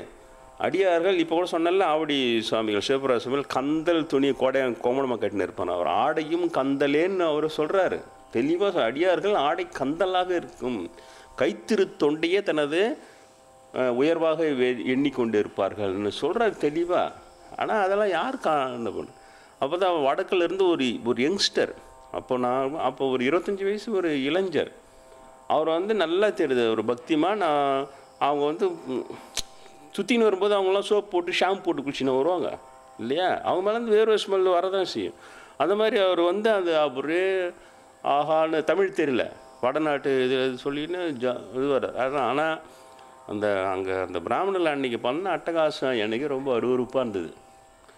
அது ஒரு வேஷ்டி மணி இப்படி தூக்கி பிடிச்சின்னு ஒரு பிராமணன் அப்படின்றது நாத்தடிக்கிறான் அப்படின்றது அவங்களோட அப்படியே இதே தான் போயின்னுக்கிறான். அந்த இளைஞன் அதை பற்றி கவலைப்படலாம், நடராஜரே பார்த்து சந்தோஷமாக போயின்னுக்கிறான். நான் இதை சாட்சியாக பார்த்துக்கிறேன், புரிஞ்சுதாக ஜாதியாக இருந்தது. அதுக்கப்புறம் சம்பிரதாயம்தான் இப்போ வந்து மதமாகி போச்சு, ரிச்சுவலிஸ்ட்டுன்னு சொல்லிட்டு. சம்பிரதாயங்களை தான் இவங்க வந்து எதை தான் இவங்க வசதியாக நினச்சின்னா அதுதான் இதை கடவுளுக்கு முக்கியமான இதுவாக போச்சு. அவனுடைய உள்ளத்தை பார்க்க தெரியல. அந்த பூஜைலாம் முடிஞ்சோன்னு கூட அந்த மண்டபத்தாண்டை வந்து பார்க்குறான், ஒரு மூணு தனியாக உட்காந்து போய் கிட்ட போய் பார்க்குறான், கசங்கன ஒரு சிவபெருமான் ஃபோட்டோவை எடுத்து வச்சுக்கின்னு அந்த வடநாட்டு இதில் பாட்டு பாடினுக்குது. அதை பார்த்து அந்த பையன் சந்தோஷமாக, அதுவும் இவங்க பண்ணுற இன்சல்டேஷன்லாம் எதுவுமே தெரியவே இல்லை. அது ஒரு இது தூசு மாதிரி தூக்கி போட்டு ஜாலியாக அந்த இறைவன் தான் முக்கியம். புரியுதா? ஏன் உங்களுக்கு ஏன் சொல்கிறேன்னா சொல்ல வரேன். நீங்கள் நிறைய ஆன்மீகன்னு கேட்குறீங்க, கோயிலுக்கெல்லாம் போகிறீங்க. இது மாதிரி ஒரு அடியார் குளத்தில் இருக்கிறவங்க அவங்கள வந்து அந்த ஆடையை வைத்து அவங்கள அந்த உடம்புல வர வேறு நாற்றை வச்சு அவங்கள அருவருப்பு காட்டுறது, நம்ம அப்படியே பட்டு துணி போட்டுன்னுக்குறோம்ன்றது. இது பெரும்பாலும் நான் பிராமின் இதெல்லாம் செய்ய மாட்டாங்க. நானும் பார்த்துட்டேன் அதை. மேஜராக இந்த பிராமினுக்கு தான் அவங்கள திருத்தலாம் முடியாது. ஆனால் அவங்கள பார்த்து நீங்கள் கெட்டுறக்கூடாது, அதுக்காக உங்களுக்கு சொல்கிறேன். அவங்கள அப்படியே விட்டுருங்க. அவங்கள போய் திருத்தினா நம்ம தான் பரங்களில் முட்டிக்கிற மாதிரி நம்ம மட்டும் தான் ஓடியும். அவளை அப்படியே விட்ருங்க. அவங்க எப்படியோ அவங்கள மகான்கள் தோன்றுறாங்க, அவங்கள அட்ஜஸ்ட் பண்ணி அவங்கள இட்டுன்னு போகிறாங்க, இப்படியே இருக்கட்டும்னு கூட சொல்கிறாங்க. நம்மளுக்கு எதுக்கு அதுக்கிட்டலாம் போவாங்க. நீங்கள் இதை செய்யாதீங்க, அதுக்காக மட்டும் உங்களுக்கு சொல்கிறேன். இதை போல் அந்த நாலேஜும் சேர்ந்து உங்களுக்கு வேணும். ஆனால் அது ரொம்ப முக்கியம். அந்த இறைவனின் பார்வைக்கு தன்னோட உண்மையான பக்தனை அவமானப்படுத்துகிறாங்கன்றது அங்கே பதிவாகுது. சாமியிலே சொல்கிறார், ஒரு பக்தனுக்கு அவனை அவமானப்படுத்தினா இறைவனுக்கு அது ப்ரெஸ்டீஜ் இஷ்யூன்றார் சாமிகள். அந்த ஒரு பக்தனை இறைவன் இறங்கி கேட்பான் சொல்கிறாரு. அதெல்லாம் நான் சொல்லிக் கொடுக்குறது உங்களுக்கு நான் இதையும் சேர்த்து தான் சொல்லிக் கொடுக்கணும். ஏன்னா நீங்கள் எல்லா தரப்புலையும் இருக்கிறீங்க, ஏழையிலேருந்து பணக்காரங்க வரைக்கும் இருக்கிறீங்க இல்லையா? அன்றைக்கி உங்களுடைய வசதி வாய்ப்பை வச்சு ஒரு ஏழையாக இருக்கிறவங்களோ இதுவாக புதுசாக ஒரு கோயிலுக்கு போகிறீங்க. அப்போ இது மாதிரி ஒரு அடியார் வந்தால் அவருடைய கோலத்தை மட்டுமே வச்சு ஒரு இது காட்டுறது, அருவருப்பு காட்டுறது, நம்மளை வசதியாக காட்டுறது செய்யவே செய்யாது. அதுக்காக சொல்ல வரும். அதுபோல் இப்போ அவங்களெல்லாம் வச்சு யாகம்லாம் பண்ணால் எங்கே இந்த கதையில் அது வருது. அதுக்காக சொல்ல வரோம். சிவபெருமான் இப்படி விளையாடுறா இருப்பார், அது சொல்ல வரேன். எந்த நிலைக்கு திருத்தி சிவன் வராரு அந்த இடத்துல, அதுக்கு சொல்ல வரோம். அது வரைக்கும் வரவே இல்லை. அப்புறம் அவர் யோசிக்கிறார், சமாசி வரார், என்னடா இது சொல்லிட்டு, சரி சிவன் ஏற்கனவே தெரிந்தவரை அணுகி அவர்கிட்ட சொல்லி சிவன்கிட்ட ரெக்கமெண்டேஷன் பண்ணி வர வச்சா தான் வருவார் அப்படின்னு சொல்லிட்டு பார்க்குறேன். அப்போ தான் சுந்தரமூர்த்தி நாயனார் பிரபல்யமானவர் இல்லையா? அவரையும் அதே தான் சொல்கிறாங்க. அவர் அந்தனர் தான் போட்டிருக்காங்க. இவங்க பிராமணர்ன்றாங்க. ஆனாலும் இவங்க ஒரு குழு அவங்க சைவ வேளாளர் குலத்தை சேர்ந்தவங்க. அவங்க அந்த காலத்து பூஜை செய்த அந்தனர்கள்ன்றாங்க. அந்த காலத்தில் பூஜை செஞ்சவங்க விக்கிபீடியாவில் கூட போட்டுக்கிறான். வள்ளுவர் ஜாதியில் சேர்ந்தவங்க தான் அந்த காலத்தில் பிராமணர்கள் இந்தியாவில் நுழையத்துக்கு முன்னாடி அவங்க தான் புண்ணு பொண்ணு, அவங்க தான் பூசாரிகளாக இருந்தாங்க. சைவம் தான் சாப்பிடுவாங்க. அவர் 4ஆம் வர்ணத்தவர், சூத்திர குலத்தை சேர்ந்தவங்க. ஆனால் அப்போ அதெல்லாம் கிடையாது. பிராமணன் உள்ள நுழைஞ்சி தான் சூத்திரவான்னு பேர் வச்சு அவனுக்கு இழிவுபடுத்தல்வா பண்ணார். அப்புறம் குருநாதன் அது எழுதியிருக்காரு. சூத்திரன்றது ஒரு உயர்வான சொல்லாக இருந்தது அந்த காலத்தில். இறைவனை காணும் சூத்திரம் வைத்திருக்கிறவர்கள், ஃபார்முலா கண்டுபிடிச்சி வச்சுருந்தாங்க இந்தியர்கள், நான் பிராமின்ஸு. அவங்க இறைவனை எப்படி இந்த கடவுளை இப்படி பூஜித்தால் காணலாம், சிவனை இப்படி பிரதோஷம் பூஜை செய்தால், அதுமாதிரி புதன்கிழமையான ஒரே பசுவினுடைய பால் தயிர் நெய்யில் பூஜை செய்தால் காணலாம், வில்லுத்தின் அர்ச்சனை பண்ணலாம் காணலாம். இதெல்லாம் சூத்திரங்கள் வச்சுருந்தாங்க. பெருமாள் இப்படி பூஜை பண்ணால் பார்க்கலாம். ஏகாதசி விரதம் இருந்தால், மார்கழி பூஜை செய்தால் இப்படி அது ஒரு சூத்திரம். அம்பாள் இப்படி பூஜை செய்யணும், அது ஒரு சூத்திரம். விநாயகருக்கு ஒரு சூத்திரம். முருகர் இப்படி விதவித ஒரு கடவுளுக்கும் ஒரு சூத்திரம் வைத்திருந்தார்கள். இப்போ ஐயப்பன் கோயில்னா 44 விரதம் இருந்து போய் இப்படி இருந்தால் போய் பார்க்கலாம்.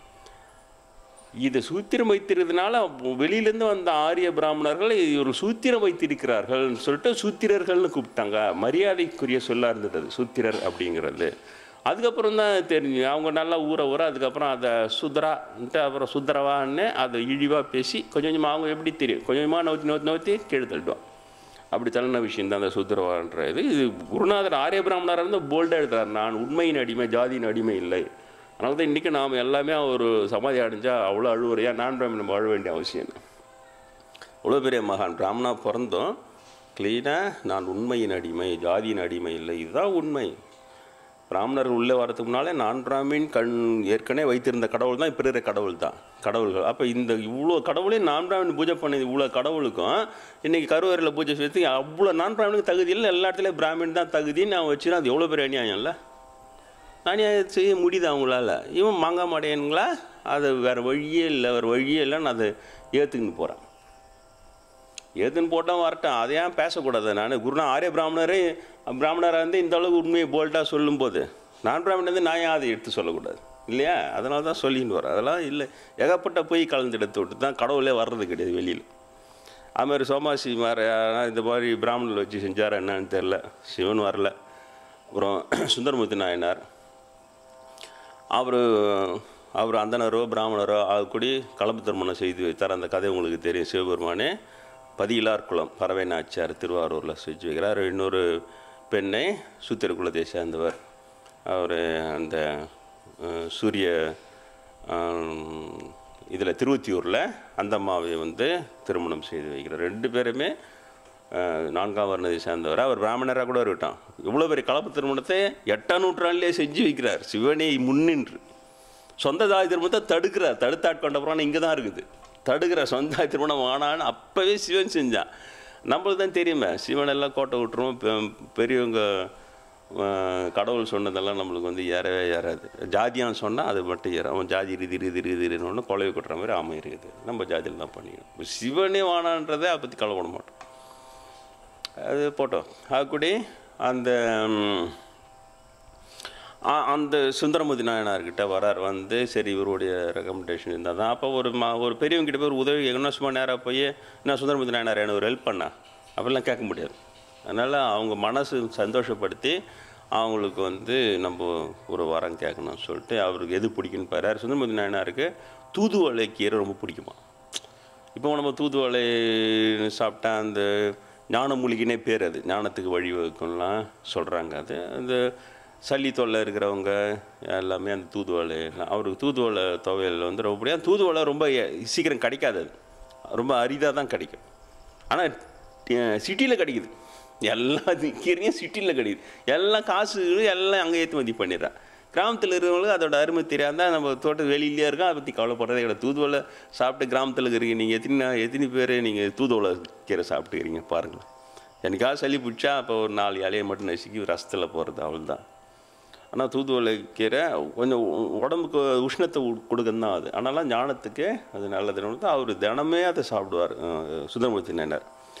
அப்போ அது தெரிஞ்சு இவர் என்ன பண்ணுறார், தினம் தூதுவளை கீரை தேடி பறித்து ஒரு கத்தை கீரையை எடுத்துன்னு வந்து அந்த அம்மா பறவை நாச்சியார் இல்லத்தில் தானே இருக்காங்க திருவாரூரில். அப்போ அந்த பறவை நாச்சியார் வீட்டில் அவங்க எழுந்து சாணி தெளித்து குழம்புறதுக்கு முன்னாலேயே போய் அவங்க வீட்டு திண்ணையில் வச்சுட்டு அவர் பண்ணி போயிடுவார். அந்த காலத்துலலாம் திண்ணை வச்சு தான் வீடு கட்டுவாங்க.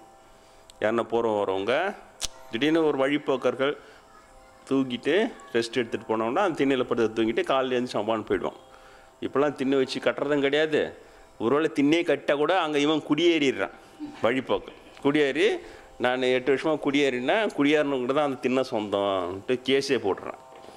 அதனால் இவனும் கட்டுறது கிடையாது, அவனும் கட்டினாலும் விட்றது கிடையாது. காலம் இப்படி ஆகிப்போச்சு. என்ன செய்யுது? அந்த நல்ல எண்ணத்துக்காக செஞ்ச வேலையெல்லாம் கெடுதி செய்கிறவங்களால எல்லாமே கெட்டு போகுது. ஒரு 4 பேர் தான் கெட்டி செய்வான். இருந்தாலும் அந்த 4 பேருக்காக நாடே எல்லாத்தையும் தின்னுகிற ஊடி இப்போ எங்கே இருக்குது? ஒன்றுமே கிடையாது. தின்ன தூங்கி பசங்கனே இருந்தானுங்க அந்த காலத்தில்.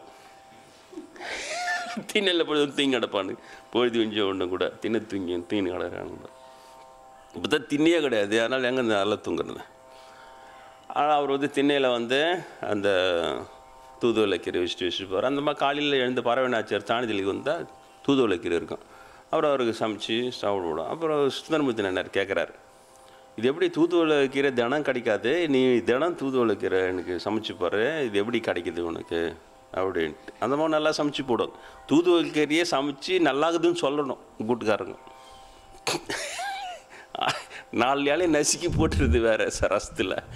அது துவையலாக செஞ்சு தினம் சாப்பிட்டு நல்லாக்குதுன்னு வேறு சொல்கிறேன். அந்த பறவை நாச்சும் நல்லா சமைப்பாங்க பொழுது. அப்போ அந்த மாதிரி சொல்கிறாங்க, யாருன்னே தெரில, தினம் நான் காலையில் போனால் திண்ணையில் இருக்குது சொல்லிட்டு சரி இன்றைக்கி யாருன்னு கண்டுபிடிக்கணும்னு சொல்லிவிட்டு அந்த அம்மா என்ன பண்ணுறாங்க, கொஞ்சம் முன்னாலே எழுந்துக்கிறாங்க. முன்னாலே எழுந்திரிச்சு அப்போ தான் இவர் சோமாசிமார் வந்து அதை வைக்கும்போது டக்குன்னு கவுத்தான்னு வந்து நில்லுங்க, எதுக்கு இது வேலையை செய்கிறீங்க, தூதுவளை கீரை கொடுக்குறக்க பகல்லே அவன் நேராக வந்து கொடுக்கலாமில்ல அப்படின்ட்டு சொல்கிறாங்க. இல்லை நான் அப்புறமா பகல் பொழுது கொஞ்சோடனே வரேன், நீங்கள் சுந்தரமூர்த்தி நாயனார்கிட்ட எனக்கு கொஞ்சம் அனுமதி வாங்கி கொடுங்க பேசுகிறதுக்கு.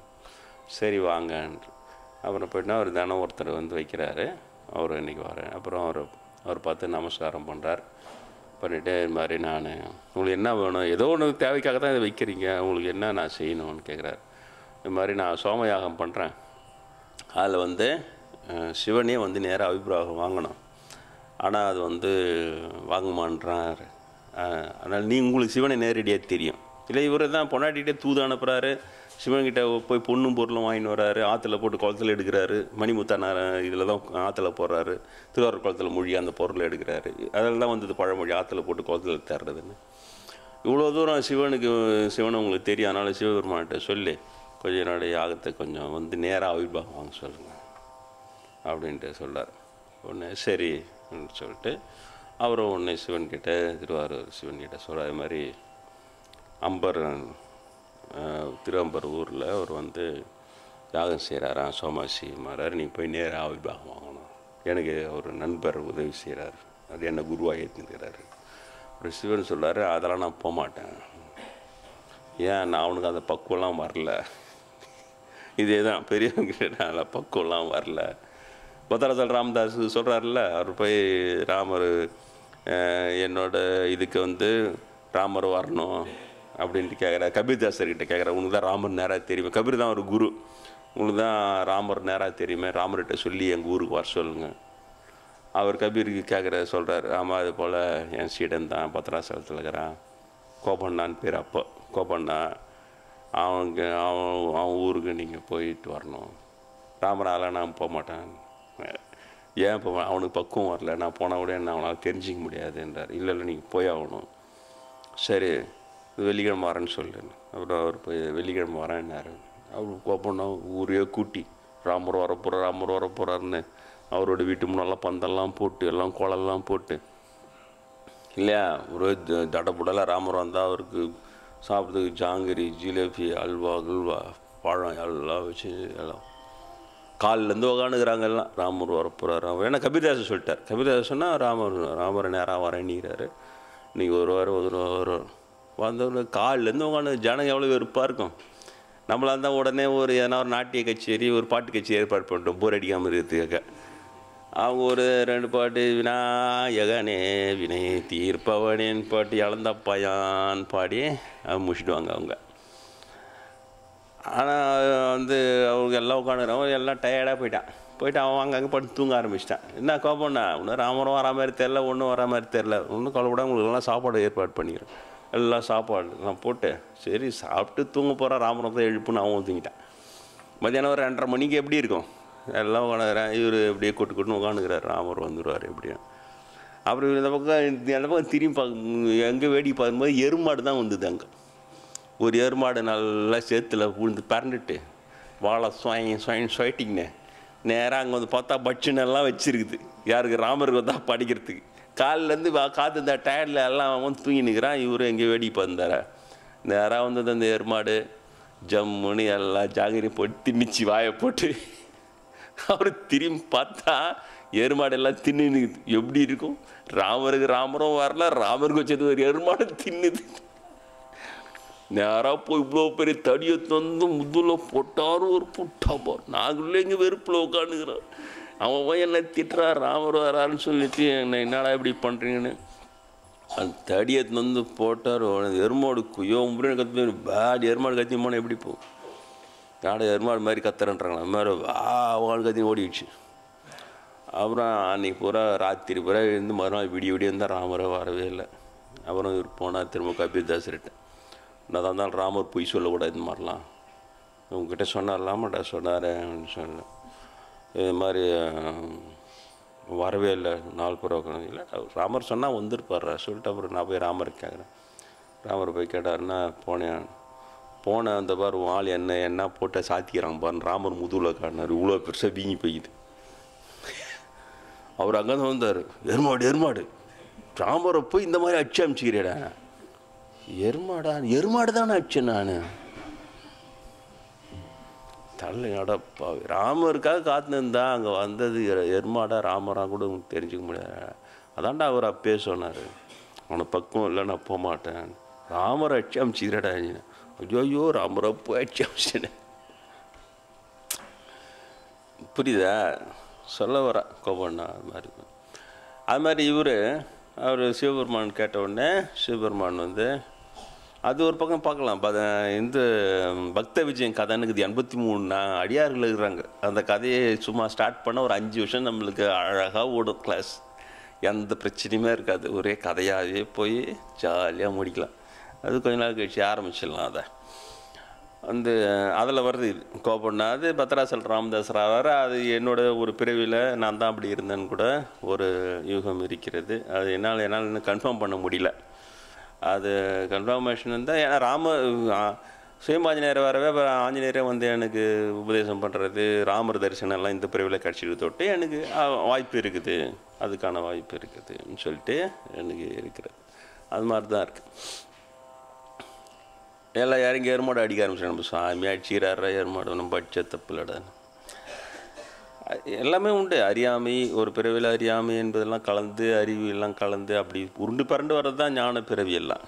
சரிங்களா? அதனால தான் அவங்களுக்கு அந்த முற்பிறவிலாம் தெரியும் போது பெருசாக தப்பு பெருசாக எடுத்துக்கிறது இல்லை. ஏதோ ஒரு பிறவியில் தப்பு பண்ணி திரும்ப சரி பண்ணி திரும்ப தான் அதுக்கான இதெல்லாம் பட்டு. அதுமாதிரி சோமாசிமாராக இருக்குது, நான் போக மாட்டேன்னாரு. சரினா நான் வந்தால் அவனுக்கு தெரியாது. இல்லை நீங்கள் போய் ஆகணும். சரி சொல்லிவிடு, நான் எந்த ரூபத்தில் ஒன்றும் வருவேன் அப்படின்னு சொல்லிடு. அப்புறம் சிவன் வரான்னுகிறார். ஆனால் ஒரு விஷயம் என்னன்னா, அவர் எந்த ரூபத்தில் வரான்னுகிறார், நீ தான் உஷாராக இருக்கணும்னு சொல்லி. சரி, அது எப்படியோ சிவன் வந்தால் போதும். அப்புறம் எல்லாம் ஐயருங்கெல்லாம் உட்காந்துன்னு நிறைய யாக குண்டெல்லாம் வளர்த்து இந்த ஸ்வாஹா அப்படின்னு ஒன்று ஆந்திராவில் பதிச்சான். இதுவே யாகசாலை தபுன்னு பற்றி மினிஸ்ட்ரிங்கெல்லாம் அவன் வச்சுக்கிற கோடி கோடியான பணத்துக்கு அந்த நீ இங்கே வருவானா, வல்னூருக்கு வருவான், நீ அங்கே ஆந்திராவில் இன்னும் சுற்று போட்டு கிராமத்தில் இருக்கிற ஜனங்களே நல்லா வசதியாக வாழ வைக்கலாம்ல அந்த காசெல்லாம் செலவு பண்ணி. அது என்னன்னு எனக்கே புரியல. ஒருத்தன்னு பார்த்தா 1000 கோடி 8000 கோடி 12,000 கோடின்னு வச்சுன்னுக்கிறான்றானுங்க. அதெல்லாம் வச்சு நீ அவன் நல்ல ஒரு 8 தலைமுறைக்கு போக கூட மீறி அவங்க எடுத்து செலவு பண்ணாலும் சுற்றுப்பள்ள ஜனலாம் வசதியாக இருந்துடும் அந்த கிராம ஜனம். அது பண்ணவே மாட்டேறான். அந்த மனசு கொடுக்காது போல் அது போல் இல்லை. அவனோட 10,000 கோடி வச்சுக்கிறவன் அவனோட 30,000 கோடி வச்சுக்கிறவனை பார்ப்போம்.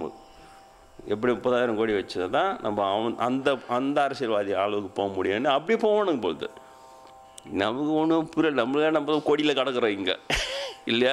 நம்மளுக்கு 1 கோடி அடிச்சாலே ஆசிரமம் குபு குபுன்னு ஆகிடும். 10,000 கோடி எங்கே போகிறது? நம்மளுக்கு வேணா அந்த பணம் கூட அது வேறு எவனா எடுத்து கொடுத்துட போகிறான். 8,000 கோடி 100 கோடின்னு சொன்னீங்களா, இந்த 1 கோடி வச்சுக்கோ மறாண்டா சாமி. அது ஒரு பக்கம் உள்ளுக்குள்ள பயம் இருக்குது. பின்னால் ஏன்னா ப்ராப்ளமே அரசியல்வாதி வந்துட போகிறானுங்க. வந்தால் அவனுக்கு வந்து அவன் கொடுத்த வானானாலும் வம்பு ஆகிடும். அவங்க அது கொடுத்த வானானால வம்பாயிடும். ஆனால் ஒரு கொடுத்தா ஒரு வானான்னார்னு எனக்கு அவமானம் ஆகிடும். இன்னும் நீ வாங்கவும் முடியாது, அதை வாங்கி செலவு பண்ணவும் முடியாது, அதை வாங்கி செலவு பண்ணி ஜனங்க உருப்படவும் உருப்படாது. அப்படி மாதிரி நிலமை எனக்கு வானா ஆண்டவங்கிட்ட வேண்டினுக்கிறாது. கெட்டாண்டால வானா இது இப்போ இருக்கிற மாதிரியே ஜம்முன்னு ஒரு கஞ்சோ கூழோ குடிக்கிறோம். கஞ்சி கூழ் குடிக்கல, ஏதோ ஒரு சாப்பாடு சாப்பிட்றோம். ஒரு அன்னதானம்னா பர்த்டேன்னா ஒரு 500 பேர் ஒரு அளவாக தான் வருது, 400லேருந்து 500 அதுக்கு அன்னதானம் பண்ணுறதுக்கு ஆளுங்க அவங்களுக்கும் வசதி இருக்குது, கூட இருக்கிறவங்களுக்கும் போட்டுக்கிட்டு பண்ணி மேனேஜ் பண்ணி போயினே இருக்கிறோம். இப்படியே போட்டாலும் போதுன்னு இருக்குது எனக்கு. குயோ முறை ஜனம் என்னத்துக்கு அதில் உடனே அரசியல் பிரபெல்லாம் வந்து ஸ்பெஷலாக பார்க்கணும் சாமியார் என்ன, அதில் ஸ்பெஷல் சாமியார் ஆக்கி அதுக்கப்புறம் உங்களெல்லாம் பார்க்கவே முடியாது. ஸ்பெஷல் ஆகிட்டுன்னா ஜனங்கள்லாம் கூட வந்ததுன்னா வெறும் பணக்காரங்களை வரைக்குமே பார்த்து ஆசீர்வாதம் பண்ணுறதுக்குள்ள போதுன்னு ஆகிடும். அது எப்படியே போட்டோம். அது மாதிரி வானான்னு நினச்சி நிற்கிறேன், இறைவன்கிட்ட வேண்டி நிற்கிறேன். ஒரு அளவாக இப்படியே போகலாம் இறைவா, இப்போது எனக்கு இவ்வளோ அவ்வளோ. அப்புறம் வந்து அவர் சொல்கிறார், சொன்னோன்னே சரின்னு போகிறாரு. எல்லாம் வச்சு யாகம் பண்ணுறாங்க, சோமவாசி யாகம் அந்த யாகம் எல்லாம் பண்ணும். சிவனும் வரல, ஒன்றும் வரல. அதே மாதிரி சிவன் வரேன் வந்து அவரே அவர் பார்க்க வாங்குறேன்னு நிற்கிறாரு. ஒரு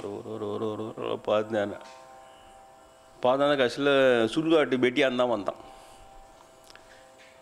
சிவபெருமான். வெட்டியான் கோலத்தில் பார்வதி தேவியை வெட்டியான் பொண்டாட்டியாக மாற்றி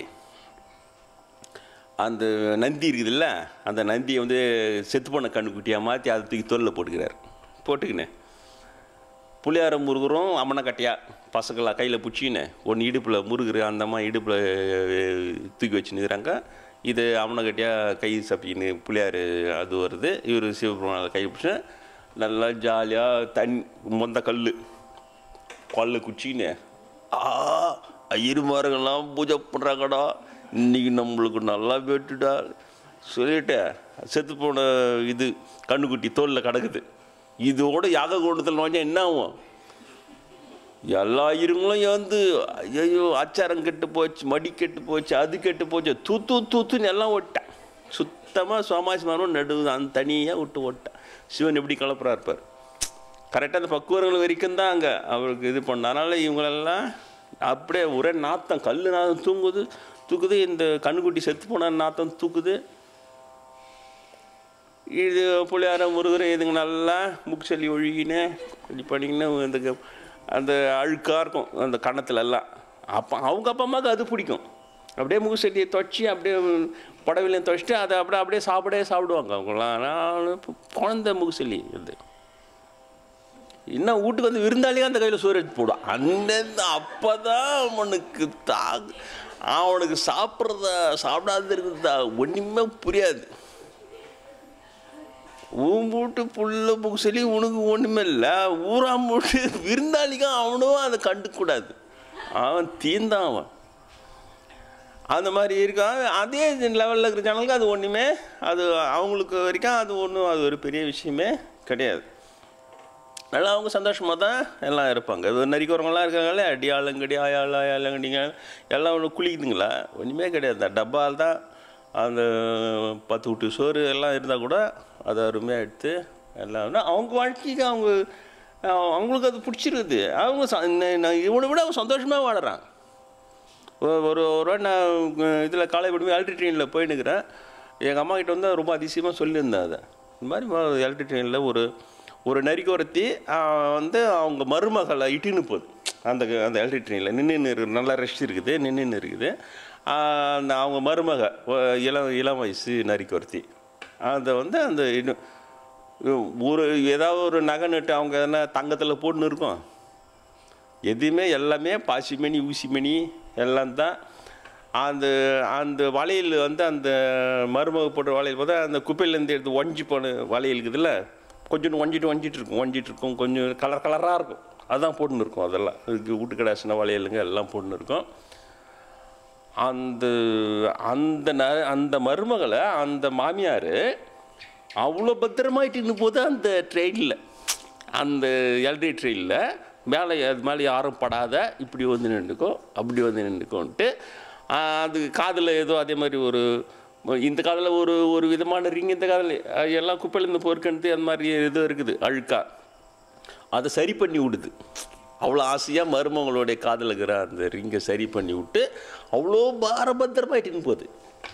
நான் சென்ட்ரல் ஸ்டேஷன் வந்து அண்ணனூர் வரைக்கும் இது ரொம்ப ரெஸ்டின்னு வந்து அப்புறம் எங்கள் அம்மா கிட்ட சொன்னது மாதிரி அந்த நரிக்கோர பொம்பளை அதுக்கு அவங்க மரும வசதி இல்லையா. நம்மளுக்கு வந்து அவங்க என்னோட குறிகார கூட்டம், நம்ம வைக்கிற ஒரே பேர் இதில் குறிகார கூட்டம்னா. ஆனால் அதுக்கு அவங்க மரும வசதி அது யார் மேலேயே படாமல் இப்படி வந்து நின்றுக்கும் அப்படி வந்து நின்றுக்கும் அப்படியே பாரபத்திரமாயிட்டுன்னு போது அதனோட இது சரி பண்ணி விடுது. அதுதான் அந்த மருமகளும் ஒரே பெருமை. அவங்க மாமியார் கறி அதை அவங்க போட்ட ட்ரெஸ்ஸில் எவ்வளோ அழுக்காரங்களுக்கே தெரியும். அவங்க மாமியாருக்கு அதை கவனிச்சும் போது ஆனால் அவங்க முதல்ல அவ்வளோ 2 பேர் முதல்ல அவ்வளோ சந்தோஷம். அந்த சந்தோஷம்தான் வாழ்க்கை, வேறு ஒன்றுமே கிடையாது. அந்த சந்தோஷம்தான் அங்கே வாழ்க்கை. சந்தோஷமாக இருக்கிறாங்க 2 பேரும், அவ்வளோ போதுமே. அவங்களுக்கு அது போதும். நம்ம போக முடியுமா? இதே மாதிரி சாமியார் சொன்னார், என் மருமகளை நீ மாரி அழுக்கு போடுவ கட்டிக்கோ, உனக்கு நான் 5 மணி வாழையெல்லாம் இட்டுன்னு இப்படி பாரபத்திரமாக இட்டுன்னு போய் பார்க்க போகிறேன். முடியாது. நம்ம செயற்கையாக நினச்சாலும் முடியாது. அங்கே இயற்கையாக அந்த மகிழ்ச்சி அங்கே இருக்குது. இதுதான் உலகத்தை பார்த்து இப்படி தான் நம்ம ரசிக்கணும். இதுதான் உலகத்தை நாம் பார்க்குற விதம். அவங்களுடைய சந்தோஷம் அதில் போதும் அவங்களுக்கு இல்லையா.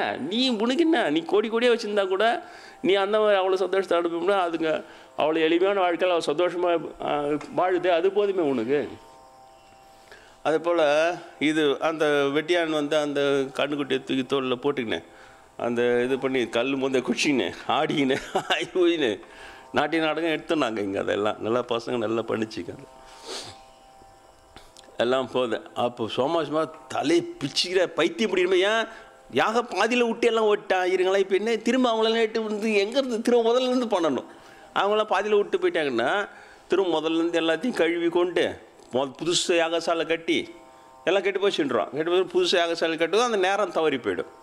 அதனால் போச்சுடா நம்ம இன்றைக்கி சோமயாக நடத்துது வீணாகிட்டான் இந்த வெடியை, யார் இவன் இந்த அளவுக்கு திடீர்னு உள்ளே பூந்தி உலகலாட்டா பண்ணிட்டான்னு சொல்லிட்டு அது உடனே ஒரு சாமி, ஓ நல்லா நீ வந்து நல்லா பூஜை பண்ணுற, எங்களுக்கு எதாவது பார்த்து எதாவது சோறு போடு மீந்தது கொடுத்தா போதுன்றான். வெறுப்பேத்துறான். இவங்களை எல்லாம் ஓட்டான். அந்த 20 யாகசாலைகள் எல்லாம் ஓடியா போயிட்டான். அவர் சுத்தமாக உட்காந்துட்டார். என்னடா இதுன்னு பைத்தியம் பிடிக்கிற அளவுக்கு ஆகிப்போச்சு. அப்போ தான் பார்க்குறாரு, அந்த என்னடா இந்த யாரா இந்த ஆள் இந்த மாதிரி வந்து கையில் ஒரு அம்மனை கட்டியாக ஒன்று அழுக்கு மூஞ்சி வச்சுன்னு ஒன்று இது பண்ணுது, இடுப்பில் ஒன்று உட்காந்து ங்காயின்னு அழுதுன்னுக்குது அது முருகர். அப்போ தான் அந்த பிள்ளையாரை கூட்டின்னு வந்தார்ல, அந்த அந்த பிள்ளையாரை சோமாசிமார் அவரை பார்த்த உடனே கஞ்சாடு காட்டுறாரு. பிள்ளையார் பண்ணுற அளவு ஒரு சாதாரண ஒரு வெட்டியானோட குழந்தை போய் கஞ்சாடு காட்டுமா அப்படின்து. என்னடா இது தத்துணுண்டு ஒன்று சொக்கா இல்லாமல் ஒரு அம்மடை கட்டியாக நின்றுக்குது, அது போய் இவரை தொப்பைக்கு போய் வச்சுன்னு இவர் பார்த்தோன்னே டக்குன்னு அப்படி இப்படி காட்டுது, இப்படி காட்டுது. ஆஹா ஒரு சைக்கிள். அப்போ தான் அவர் சைக்காது சிவன் தான் எந்த ரூபத்தில் வருவார்ல. அப்போ அந்த யாகசாலை ஆரம்பிக்கிறதுக்கு முன்னாடி பொறுப்பாக மஞ்சள் பிள்ளையார் வச்சு பொறுப்பாக பிள்ளையார் பூஜை பண்ணிக்கிறாங்க பார், அது சொல்ல வரேன். இல்லைன்னா பிள்ளையார் காட்டியிருப்பார சகடரி சேர்த்து பூஜை நீங்கள் பண்ணணும், அதுக்கு சொல்கிறேன். 2ஆம் நாள் தான் போச்சு. தீட்சை வாங்கின கையோட காற்றுல விட்டுறாதீங்க. பிள்ளையார் எந்த நேரத்துலையும் அவர் தான் ஒரு டிப்ஸு கொடுத்து ஹெல்ப் பண்ணுறவர் பிள்ளையார் தான். அங்கே கொடுத்தாரு டிப்ஸு அப்படின்னார். அது பொடி இது போய் இவ்வளோ ஜாடை காட்டி சொல்லுதுன்னா அப்போ தான் புரிஞ்சிடும். ஆஹா உடனே சாஷ்டாகமாக விழுந்து வணங்குறார். அந்த சிவனுக்கு ஆவிர்வாகம் கொடுக்கறதுக்காகன்னு வச்சுருந்ததை அப்படியே எடுத்து அப்படியே நீட்டுறார். சாமி எடுத்துக்கணும். சிவன் அதை வாங்கி சொல்லிட்டு ஆசீர்வாதம் பண்ணி அப்படியே மாறிச்சார். ஏன் இல்லை அவர் தான் அம்பரான் சோமாசி. அவரும் 63 நாயன்மாரில் ஒரு ஒரு நாயன்மாராக இருக்கிறார். அதுக்காக சொல்ல வர. அப்போது அந்த சிவன் அனுகிரகம் அவர் அந்தனரோ பிராமணரோ அப்படியே விடுங்க. ஆனால் அந்த எங்கே பக்குவத்துக்கு இட்டுன்னு வரார், அந்த சீச்சி மடி ஆச்சாரம் தூத்து அதை தாண்டி வா, அப்போ நீ என்கிட்ட வரலாம். அன்பு என்பதே அதை தாண்டியது. அதை தாண்டி இந்த கோலத்தில் தான் வந்து நான் உனக்கு அனுகிரகம் பண்ணணும் போது அங்கே தான் சிவன்கிட்ட அனுகிரகம்லாம் பெறுவதோட மீதி இதெல்லாம் இது வந்து சடங்குகள், அவ்வளவுதான். ரிச்சுவலிஸ்ட் தேயார். இதை ஏற்கனவே சொல்லிக்கிறேன். திருமழிசை ஆழ்வார் அற்புதம் பேர் வச்சார். சடங்கர்கள்னு பேர் வச்சவர் திருமழிசை ஆழ்வார் தான். அவர் அவமானப்படுத்துகிறாங்க. கிருஷ்ணயஜுர் படிக்கிறாங்க, ஒரு சூத்திரவா தீண்டத்தக்காதவர், அவர் காதல் உழப்படாது நிறுத்துகிறார். அப்போ தான் அவர் அந்த பாட்டு போகிறார். அக்கரங்கள் அக்கரங்கள் ஆவது என்று மென்குழு இல்லையா, இக்குறும்பை நீக்க என்ன ஈசை ஆக்க வல்ல ஏர் சக்கரங்குள் கையனே சடங்கர்வாய் அடக்கிட உட்கிடந்த வண்ணமே புறம்பூசித்தை காட்டிட்டேனார். சடங்கர்னு பேர் வச்சார் பிராமணிங்கெல்லாம். ஒரு இவங்களாம் பிராமின் தான். அவர் சடங்கர்கள். சடங்கு செய்கிறேன் அவ்வளோதான், அவன் கடவுள் தெரியாது. அந்த சடங்கு செய்கிறவன் வாய் அடித்து போகணும் சொல்கிறார். இப்படி இந்த மாதிரி ஜாதியை வச்சு இழிவுபடுத்தலாமா? இவ்வளோ படித்து இவ்வளோ சாஸ்திரம் படித்து இவ்வளோ கடவுள் எல்லாம் பண்ணியும் முருகர் வந்து குரத்தி வள்ளியே திருமணம் செய்து கொண்டும் எவ்வளோ காமாட்சி அம்மன் வந்து மலையரசன் மகளாக பிறந்து பெண்ணாகவும் பிறந்து நான் பிராமணாக பிறந்து ஆகம பூஜை செய்து சிவனை அடைகிறாங்க. ப்ராக்டிக்கலாக நிரூபணம் ஆனதுக்கு அப்புறமா ஆகம பூஜைனா பிராமணன் தான் செய்யணும்னு கொண்டு வந்து வச்சுக்கிறான்னா இது எவ்வளோ பெரிய இந்த தானே அநியாயம் தானே இது. அதுதான் சார், இவனுக்கு உண்மை தெரியாது, இவனுக்கு கடவுள் தெரியாது, இவனுக்கு சடங்கு தான் தெரியும். அந்த சடங்கு உள்ள வருமானம் தான் தெரியும். அந்த வருமானத்தை தான் சாதிக்கு என்ன சேஃப்டி படிக்கணுமோ அதை வச்சு அதுதான் சாஸ்திரம் தான் உண்மைன்னு பொய்யை போய் உண்மைன்றான். அவ்வளோதான் வச்சு கடவுள் வச்சு இதெல்லாம் செய்கிறான். அதான் புரியவே இல்லை. அது எப்படி இவ்வளோ கடவுளுங்களும் இது வேடிக்கை பார்த்து இருந்துருக்குது 1000 வருஷமாக புரியவே இல்லை. இன்னும் எனக்கு புரியவே இல்லை. கடவுள்கிட்ட இதை கேட்டுக்கிறீங்க, எப்படி நீங்கள் இதை அனுமதிச்சுக்கிறீங்க? எப்படி கடவுள் கேட்டால் அந்தந்த பக்குவம் அந்த அந்த பக்தனை வரைக்கும் காப்பாற்றிட்டு போயிடுவான். அவ்வளோதான். மீதி பேரை பற்றி எனக்கு கவலை இல்லைன்னு. அதானே உண்மை. இப்போ திருமழிசை ஆழ்வார் அவமானப்படுத்தினாங்க. அவருக்காகவே பெருமாள் உடனே உள்ளேருந்து அப்படியே வெளிப்பட்டு காட்டினார் நெஞ்சில். அப்படின்னா பயந்து போய் அந்த கிருஷ்ணகிரி தான் வாய் அடைச்சி போச்சு, மறந்தே போயிடுறாங்க.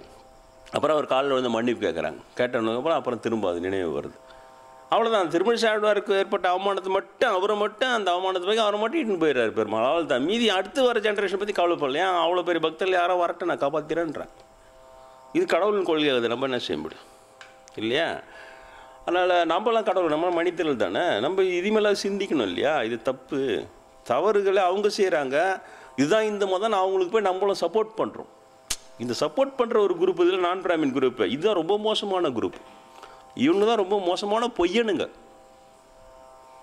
உண்மையை பற்றியே கடவுளை பற்றியே கவலைப்படாதவனுங்க பிராமின்னா, ரொம்ப மோசமாக கவலைப்படாதவனு இவனுக்கு தான். வெறுமனே அந்த அவுட்டர் ஷெல்லு வரைக்கும் பார்த்து அவங்களுக்கு ஒரு இம்பார்ட்டன்ஸ் கொடுத்து அவங்களுக்கு ஒரு ஜாலர் அடிச்சு இன்னமா பண்ணணும், அவ்வளோதான். அப்படி உண்மை பற்றி கவலை கிடையாது. நீங்கள் எல்லாம் நான் பிராமின், நீங்கள் அதில் சேராதீங்கன்னு அதுக்கு சொல்ல வரோம். அவனுக்கு எதோ பண்ணின்னு போட்டோம். என்கிட்ட வரவங்க இந்த பொய்யனுங்க உங்களுடைய குரூப்பில் சேராதீங்க. இந்த பொய் புசுக்கு சப்போர்ட்டு கிட்டலாம் போவே போகாதீங்க. உண்மை எதுன்னு பாருங்கள். இதுதான் உண்மை. ஜாதி இல்லை என்பதே உண்மை. ஜாதியை வைத்த தகுதிகளோ அவமானங்களோ கண்டிப்பாக அதுக்கிட்டலாம் நீங்கள் சப்போர்ட் போகாது. அதெல்லாம் இருந்தால் தான் இந்து மதம் இருக்குன்ற மாதிரி இன்னொரு பொய்யை பரப்பி விட்டான். இப்போ ஜாதி இருந்ததோடு தான் இந்து மதம் இன்னமும் இருக்குதுன்ற மாதிரி ஒரு பொய்யை பரப்பிட்டான். இவனுங்க அதை கையில் எடுத்துக்கினே அதெல்லாம் இல்லை, ஜாதி இருந்தால் தான் இந்து மதம் போச்சு. ஜாதி இருந்தது தானே ஆப்கானிஸ்தானில் போச்சு, அவ்வளோ பெரிய நாடு. இன்றைக்கெல்லாம் முஸ்லீம் நாடு. பாகிஸ்தானில் போச்சு, அங்கெல்லாம் ஜாதி இருந்தது ஏன் இல்லை. இதுவும் ஒரு பொய்யாவே போய் அதில் எவ்வளோ லாபம் அடைய முடியுமோ எல்லாம் அடிச்சுட்டு சுத்தமாக வீணாகிட்டு ஆப்கானிஸ்தான் விட்டுக்கிட்டாச்சு. இப்போ ஆப்கானிஸ்தான் அந்த ஆச்சாரியங்க பிராமணன் எல்லாம் என்னானே தெரில. எல்லாம் நீ முல்லாவை மாற்றிட்டு போனேன். அவனை தான் முல்லாவாக இருப்பானுங்க உட்காந்துங்கன்னு. அதெல்லாம் அதில் உஷார் கையாக இருப்பானுங்க. நான் ஷூராக எழுதி கொடுக்குறேன். அதனால் சும்மா என்ன இதெல்லாம் பொய் பிரச்சாரம். அந்த திருமழிசாழ்வார் சொன்னது தான் உண்மை. சடங்கர்னு பேர். சடங்கு தெரியும் உங்களுக்கு, கடவுளை தெரியாது. எல்லாம் அவங்கள போய் பெருசாலாம் நினைக்காதீங்க. அது ஒன்றுமே கிடையாது. அதே தான் இங்கே சோமசிவரன் என்ன இருக்கும் அதுதான் நடந்தது. சடங்கு செஞ்சு எல்லாம் ஓடியே போயிட்டான். சிவபெருமான் அந்த புலையனுடைய வடிவத்தில் வந்து நான் அபிப்பிராயம் கொடுத்தா கொடுப்பியானு கொடுத்தார் டக்குன்னு. புலையனா அதில் சிவன் தான் எனக்கு முக்கியம். புலையன் வடிவத்தில் வந்து அபிர்வாகம் வாங்கின்னு போன இடம் அந்த இடம் வந்து ஆசீர்வாதம் பண்ணி மறைஞ்சிட்டார். அதுதான் அம்பரான் சோமாசி மாறனுக்கும் அடியேன்ட்டு அதிசுந்தரமூர்த்தி நாயனாரே பாடுறார். அதனால் இதில் நினைவில் இவைகளை எல்லாம் வைத்து கொள்ளுங்கள். இறைவனுக்கு அந்த அன்பு தான் முக்கியம். பெருந்தடையாக இருப்பது இந்த ஜாதி வித்தியாசம், அப்புறம் இந்த மாதிரி மடியாச்சாரன்ற பேரில் புலையன்களை பார்த்து அருவருக்கிறது. இதெல்லாம் சாதாரண மக்கள் ஒன்றா வச்சுக்கிட்டோம். ஆனால் கடவுள் துறையில் அதை செய்யாதே, அன்பு குறையாதனால தான் அந்த ரூபத்தில் வந்து அதில் அருவருத்தவனெலாம் ஓட விட்டுட்டு அது ஜெயிச்சு நின்று சோமாசி மாறனருக்கு மட்டும் ஆசீர்வாதம் பண்ணிவிட்டு அவரை நாயனாராக ஆக்கி விட்டு போய்விட்டார். அதையெல்லாம் மனதிலே வைத்து கொள்ளுங்கள். இப்போ ராமநாம பஜன் செய்.